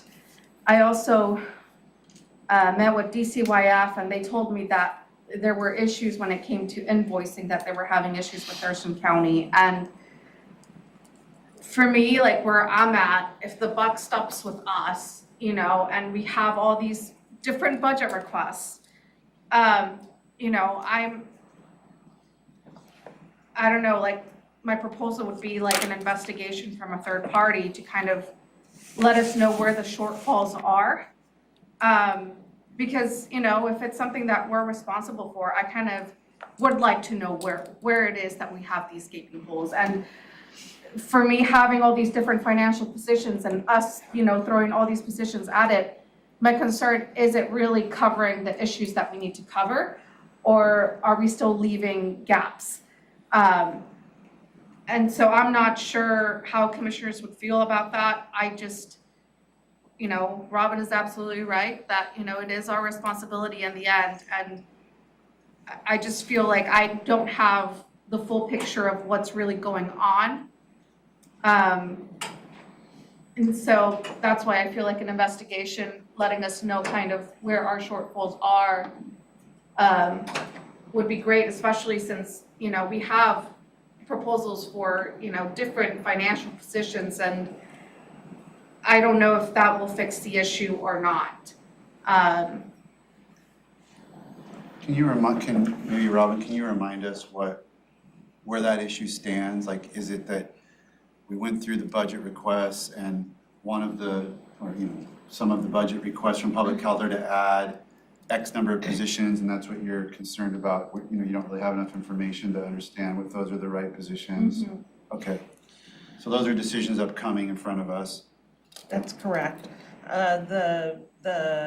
We're due to get an org chart from the public health that would show how many positions now, how many positions proposed. Without that in my hand, I hesitate because I'm not sure exactly how many positions they currently have. I think 4 financial positions. You just approved 2 more, and I think 2 more are on the midterm for finance. And that would support the entire department, not just public health, but also the housing and the other social service areas.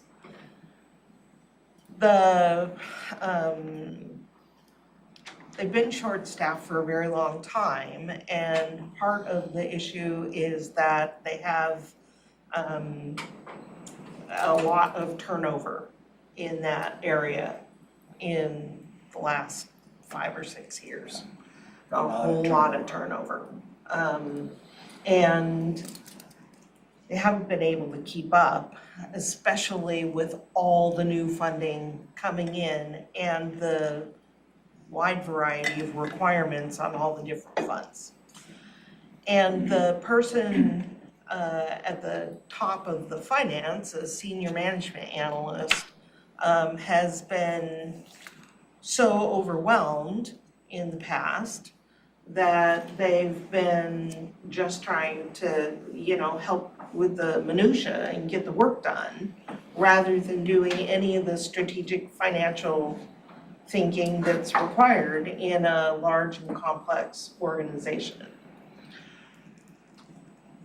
So I don't remember how many months ago, 4 or 5 months ago, that Suzette transferred to the treasurer's office. At that time, Kurt was able to recruit a temporary employee, Robin Ritu, who has a rich experience background in finance, in government, in the state of Washington. She worked in OFM as a budget assistant to the governor, a senior assistant to the governor. She did finance for the legislature. She did finance in the Department of Transportation. And none of it was social services, but it all translates. So high-level management, and her appointment runs out mid-December. We will lose her. They've been trying to find a permanent person going through the recruitment process. I don't know where that person is.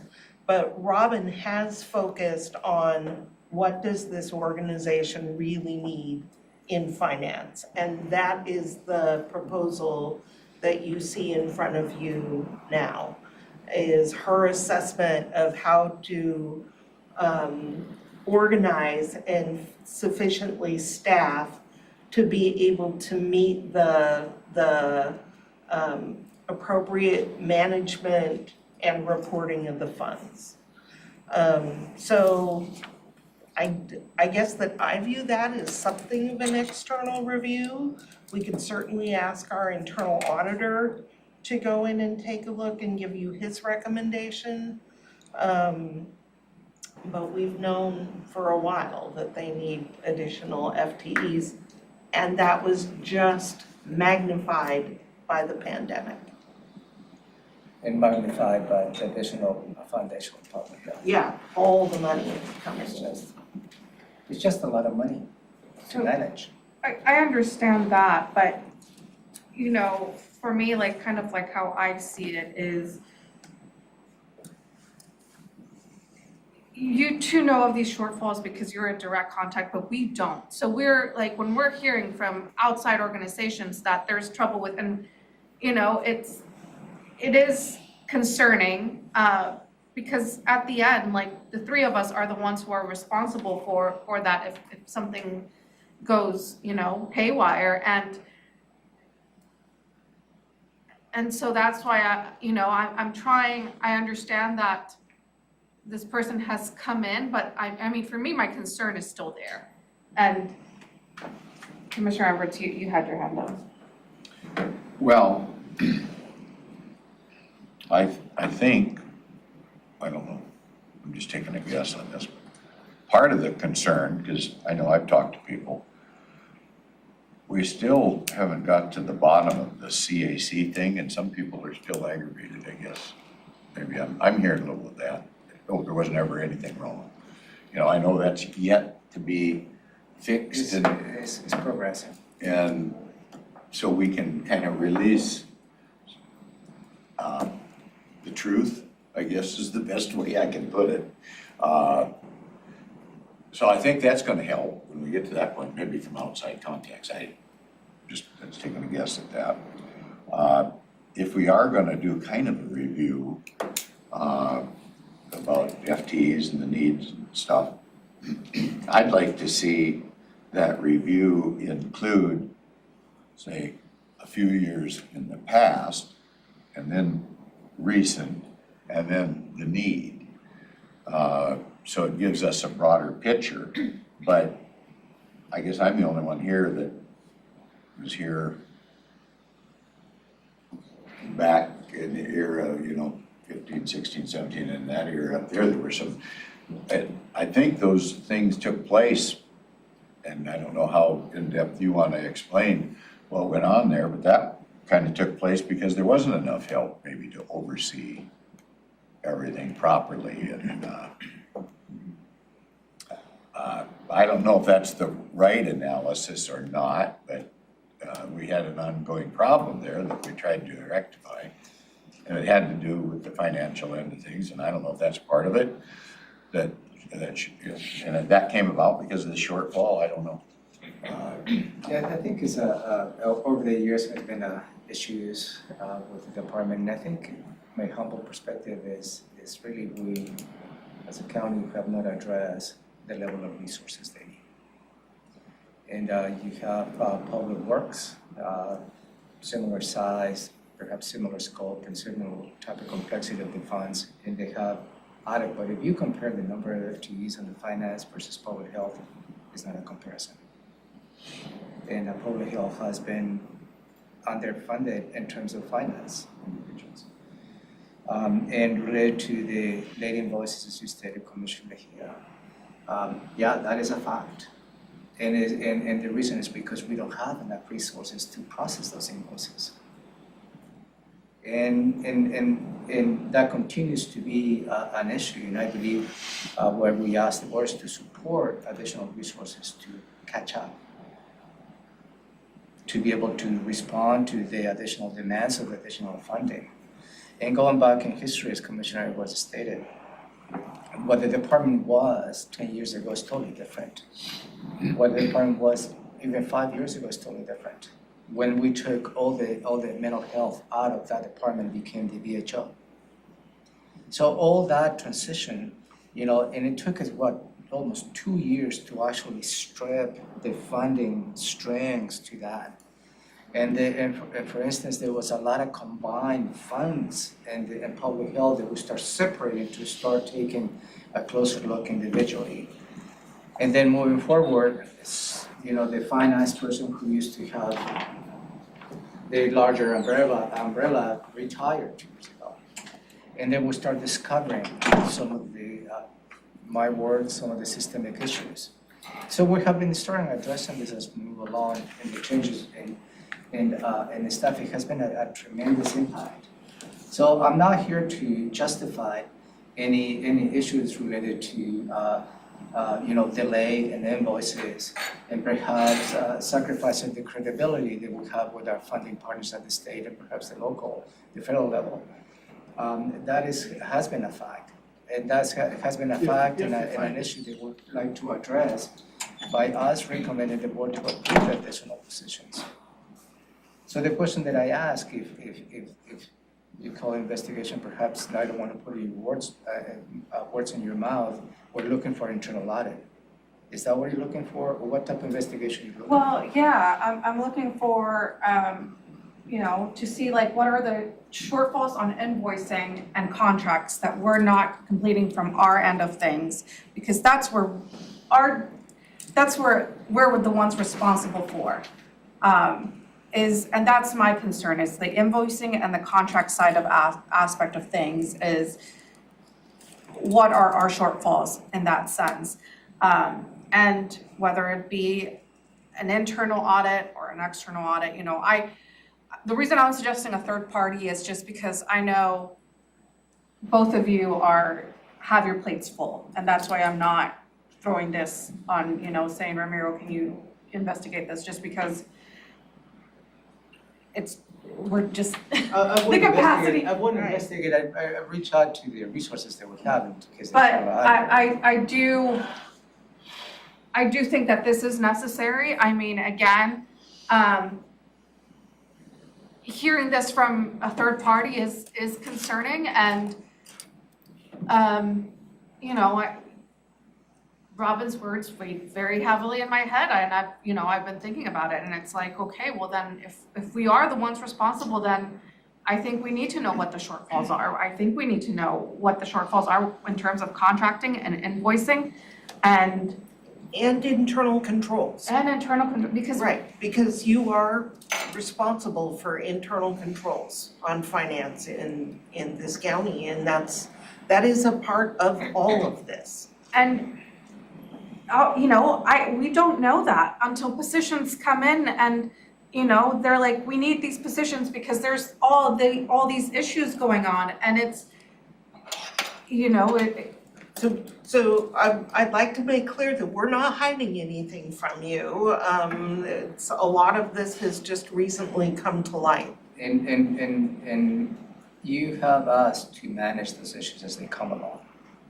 Because although you're responsible for everything in the county, I don't think we should be expected to go down to, with all the respect to the invoice level, to determine whether we miss an invoice or not. And I believe that is probably what you have us, and what you have department directors, and what you have finance people to do that for you on your behalf. And when the issues arise, and I believe our responsibility is to bring those issues to your attention, to whether you want to change direction or you want to provide us help. And this is where we are. So I understand that the other overarching umbrella, you hold the umbrella. And that's how the responsibility is. The three of you hold that umbrella. And you can open and close as you see fit. But within that umbrella, you have many staff to work on your behalf to make sure that you, as representatives of the county, don't fall into a risky situation. And I absolutely support the idea of having our internal auditor go in and audit the situation. And I will request that to the auditor to go through that process. The only question that I have is, an internal audit will take time. You want to hold those positions until the internal audit report is completed, or? Well, I wouldn't want to hold them, right? But I think there should be, and I don't know, Robin, as these positions, come up, if there's an availability just with what we get from that internal report, if there's an availability to shift positions to kind of match the shortfalls in the audit, and if it looks like the positions are where they need to be, then I would be comfortable with them staying. But if it's not, then is there an availability to move those positions to kind of? We absolutely do have the ability to shift positions. One of the things that you'll see when you talk about public health next week, when you have the org charts, is Robin Ritu is recommending a structure. If you think about public health having, like 5 major lines of business, they would have one of their finance people assigned to each of those lines of business to become not an expert in the field, but to develop some expertise to work with the manager in that line of business. If you think maternal child health, someone to work specifically with Gretchen to make sure that those DCYF contracts are appropriate, that they are managed, that the invoicing happens timely, that the money is accounted for in the appropriate way. There'd be one for each of the areas. Housing. Right, one for housing, one for environmental health, one for maternal child health, that there would each have their own. Then also a grants manager and a finance manager, and ideally also the senior management analyst to have a complete finance infrastructure for the department. That's You're just what giving they off the need. top of your head what those needs might be. If you listed them out, really thought about it, there might be, 8 or 10 of them that fall in those kind of categories? Robin Ritu has done this type of analysis. That's what she has spent a chunk of her time doing for the department, and that's what they're bringing forward, is her recommendation on how to lay it out. So that it is appropriately supported. Part of that has to do with taking the current positions, refocusing what they're doing, and then adding the additional heads that they need to make it work. Can I just ask one question, just to kind of, for the publics that might be watching this, is how much money are we talking about that went through that health department, especially over the last couple of years? But I mean, we're talking many millions of dollars During that the kind of. pandemic, and during the pandemic, I think we went through close to $50 million Easily. in the last 2 Well, years. just in housing alone. Housing, and just think about the And the TRAP and everything else. COVID money was. And considering the amount of money and the level of resources, And the complications of the I contracts. think we stepped up to the plate to a great extent. And I'm not here to state that we have completed every single element because of the level of resources. Something falls through the cracks in a way. And the invoice into this UIF was one of them. Whether it's a systemic issue, maybe the internal auditor will let us know whether it's a systemic issue. The only thing that I know is they don't have enough resources to meet the demands of additional funding. They don't. And that is a fact. I think there is an opportunity for the internal auditor to see what additional elements we can propose, whether the right model is the one that is proposed, or perhaps the other model in which you have a centralized services, finance services, and provide services to everyone. That's a different model. And at this point, I don't know what will be the best model to address the needs of the department. But I continue to believe they need help. I guess from my perspective, if you don't have adequate oversight, you're gonna have problems. So I guess that's just kind of where I'm at. And I'm not in favor of increasing lots of staff to it, just for staff. I just think it's kind of like a necessary evil that we better keep track of it, and the magnitude of the money that we go through. So and that we need. oversight is our responsibility, so Right, that's why yeah, I'm I like, know, it does, it is ours, and that's why I wanna make sure it's done right. Right. And, And I think staff shares the same objectives. We want to do it right. And how we attest the fact that we're going to do it right, we went through 2 audits related to the CRF funding, the ARPA funds, 2020 and 2021. And the state auditor didn't find any significant issues. So we have done, so there is something to say about that. And when public health was in need of additional finance resources, the whole county came to their help. Financial services, public works loaned a person for a little while. Robin's group loaned a person for a while, because we knew the importance to make sure that we don't miss, key elements of the requirements.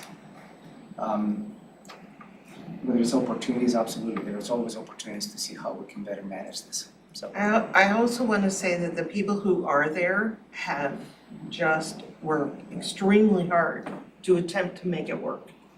But we've burned a few people out, and we're risking. Robin, because I through the conversation and staff is listening, I don't want to come across, and I hope we don't come across, for those individuals who are working currently in public health, managing this aspect, is perhaps they have missed a couple things they should have done. And that will be totally unfair for them, because they have stepped up to the plate and they have done absolutely everything they could to meet the demands. It's just not enough individuals, not enough staff. And I just want to make sure, at least from my point of view, that this conversation doesn't come across that we don't appreciate what they have done for the last 2.5 years.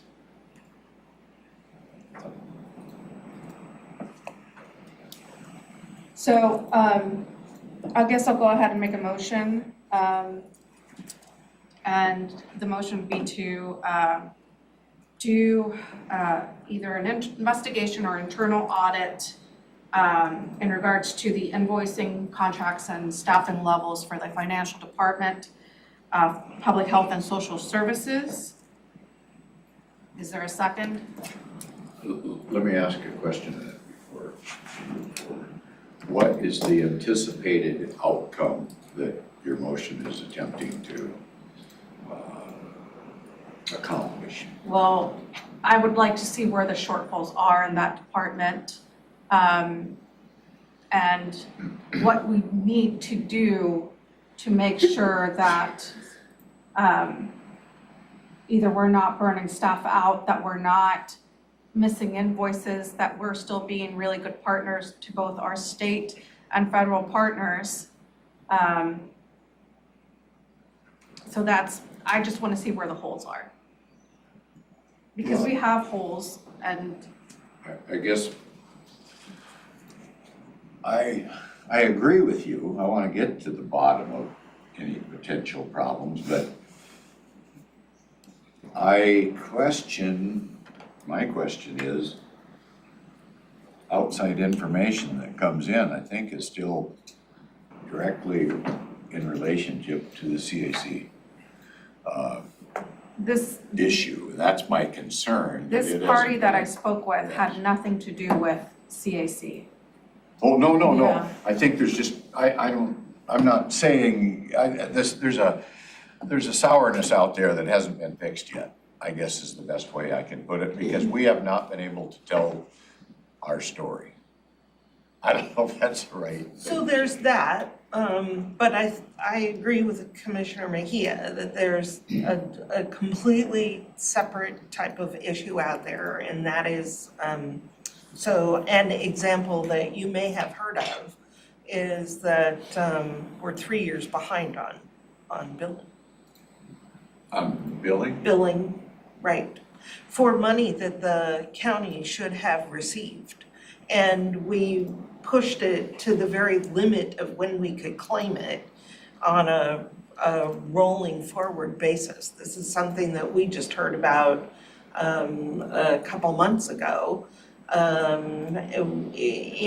with a request to help them not catch up, but just to get those invoices completed on time, so that we didn't lose the opportunity to claim the funds.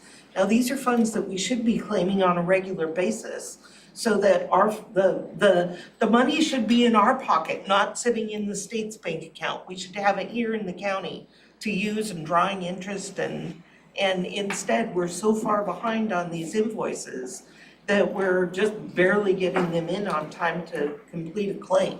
That's just one example, and that's what I think Commissioner Mejia wants to know. Is that the norm, or is that the exception? And that's what I can't tell you, because I've not had time to really dig into it. But I do know that they need help to get us out of the situation. How long are you thinking this might take? I'd rather have a quicker fix than what might take 6 months to look into something is all. You need the FTEs. I mean, the internal audit, I will bring this, I will have a conversation with the internal auditor. The internal auditor committee, I will have a meeting this week. I will make the argument if it is the direction of the board to assign this to the internal auditor. But also, we have to see, it's gonna take a couple of months. Tell me the shortfall that we're 3 years, this is the first I've heard we're 3 years behind. It was the first I had heard that we were not current in our invoices. How many dollars are we? Millions. This contract is millions of dollars. Just to get this thing going, I mean, Can we, I mean, your motion was kind of broader, and you guys were talking about an internal audit. Can we focus it on internal auditor, and then if that turns out not to be the right avenue, you come back to us to, because your motion was internal audit or some kind of investigation, which is kind of vague. I'd like to just focus in, like if you guys are saying our internal auditor could get to the bottom of these questions, let's just focus it on that. Well, the reason that I made it vague is just because of our internal auditor doesn't have the capacity. I know that with all the contracts that are coming through, and that's my concern, it's like how long it's gonna take, because I know Brandon is going through a lot of like other projects right now. And so will he have the capacity to bring this on? And so that's why I was just. And it will be a matter of prioritizing the work. So then I'm willing to take that friendly amendment into having that internal investigation, Can we call internal audit, internal audit. please? Yeah, I'll second it. Yeah. Okay, it's been moved and seconded. Any discussion? I'll call for the vote. Commissioner Edwards? Aye. Commissioner Menzer? Aye. Commissioner Mejia? Aye. Motion passes. I will keep you posted. That action was not on the agenda. I think I'll take it as a direction. Okay, I think that we're okay. Yeah, this is a direction. This is a direction to the county manager. Right. So it's a thumbs up thing more than anything else or something, is that what it is? I don't know. You have to be careful under the OPMA. So this is a direction to the Yeah. county manager. Yeah, I think Operational we're fine. direction. Okay. Yeah, in that light, I think we're fine. When could we hear more about this? About, Yeah, about, The just, internal I audit? don't know. No, I don't want, not the solution. I'd like to hear more about the problem. So we have time carved out in the budget discussion next week when you're considering what you want to fund. and this related to the foundational public health. Yeah. Right. So you will have the opportunity to walk through. You had a good conversation, a little preview on the Board of Health last week as to how that conversation will be. You may consider setting aside a little bit of that foundational public health, but you as a Board of Health can determine how that money will be spent next year. But certainly, it will be an update of some of the decisions that you made this past, last fall on some of the programs that you supported, an update as to where we are and what will be the additional $1.2 million that you will consider. Is this contributing then to a shortfall in revenue that we're faced? No, you've got a Okay. lot of money coming in foundational public health, which is why why I think you have capacity to authorize a few more internal FTEs to manage it all. I tried to use the online budget tool and I was in the red within 90 seconds, so I utterly failed to balance the budget through the budget tool.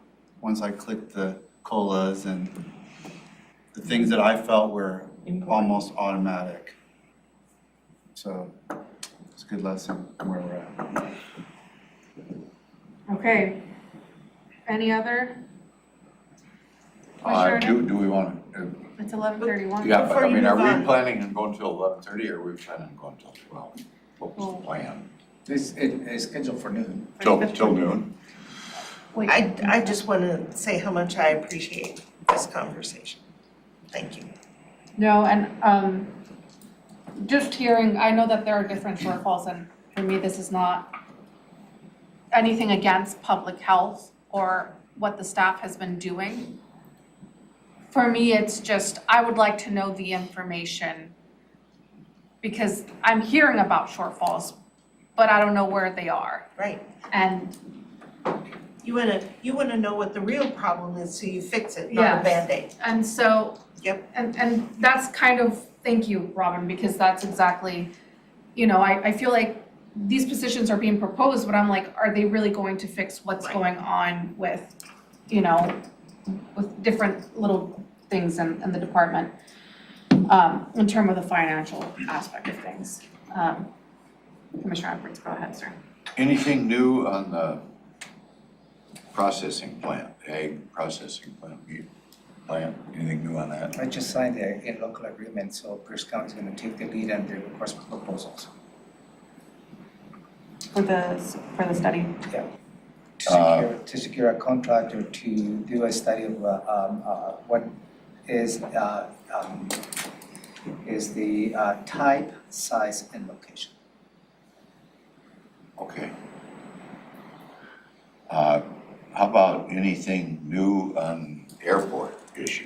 Last public in the paper, I mean, you got? Commissioner Mejia has the latest. I have an update. So all the mayors did sign on to the letter, and we sent it to all of our senators and representatives. We did send it to the Port of Olympia. They had a conversation about it yesterday. And they are planning to make their stance known next week. I talked with Port Commissioner Chair Ayal, and I asked him about an update, and he said that's kind of what was decided.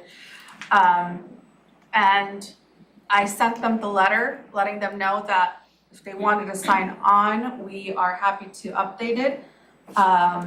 And he said that it would be something they would discuss if they wanted to do their own letter or if they wanted to sign on to ours. So that's going to be up for discussion next week. So with that conversation, we went ahead and sent it to our representatives and our senators just because we didn't know which way they were going to proceed. And thinking that if they did sign on to it, we could send something updated to them later. And then we did send it to Megan Porter to update it, to set it on the website, as well as distribute it to social media.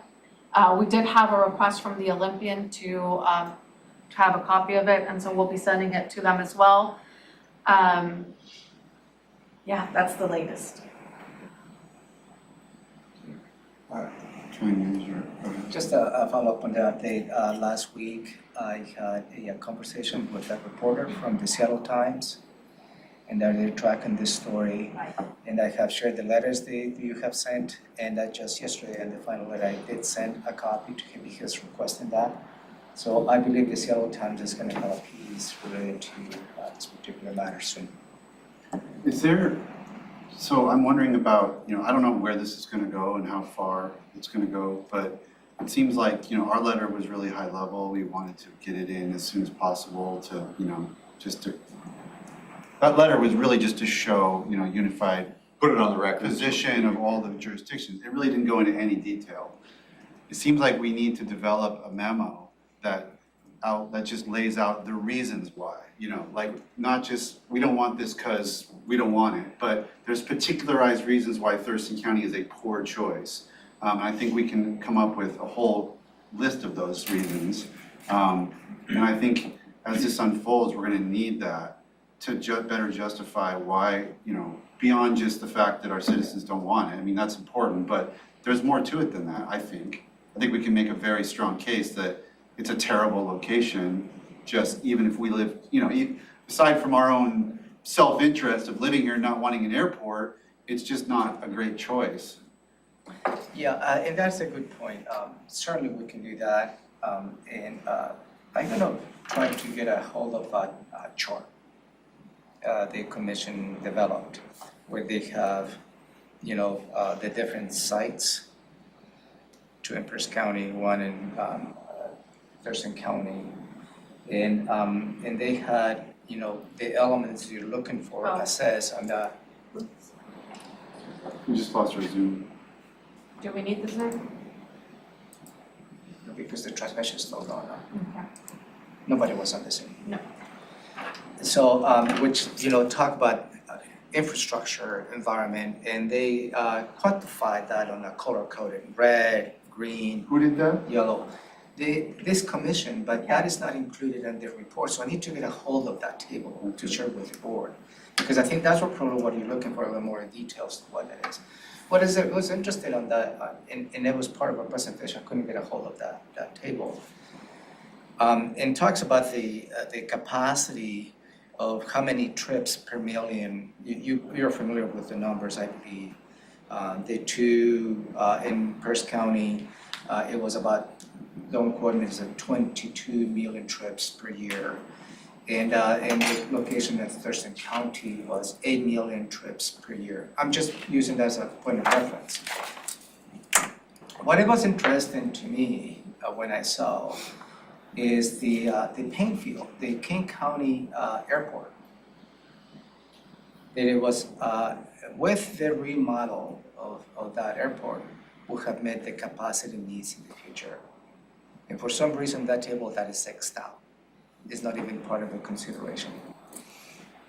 So when I touch base with the reports this week, why we don't consider that particular piece of infrastructure that was already there, it's just a matter of, enhancing it, and why building a new airport. And I don't know why Thurston kind of was brought into, because the numbers as to addressing the overall capacity is a wide range between the Pierce County locations and Thurston County locations. So I need to get a hold of that chart, and I think that's probably what I think. There are things that they're not gonna know about, like, for example, agriculture. We have statistics showing that Thurston County has lost agricultural land at a rapid pace, more than outstripping Pierce, SCAD, all the different counties. Agriculture Advisory Committee provided that, Steve Bramwell's got that, showing that, and you're basically plopping this, and it's gonna have, the impacts that it would have is right in the heart of a lot of farmland and stuff like that. I mean, that's just one, that'd be one. Two would be maybe, looking at the big picture and the relative scale of how to actually fix the problem. Transportation. And there's a whole slew of transportation reasons why this, their proposed location would cause all kinds of problems. Yeah, because it's, it seems we seem to react just to the bubble, right? And we see the circle, the general area where this proposed location could be.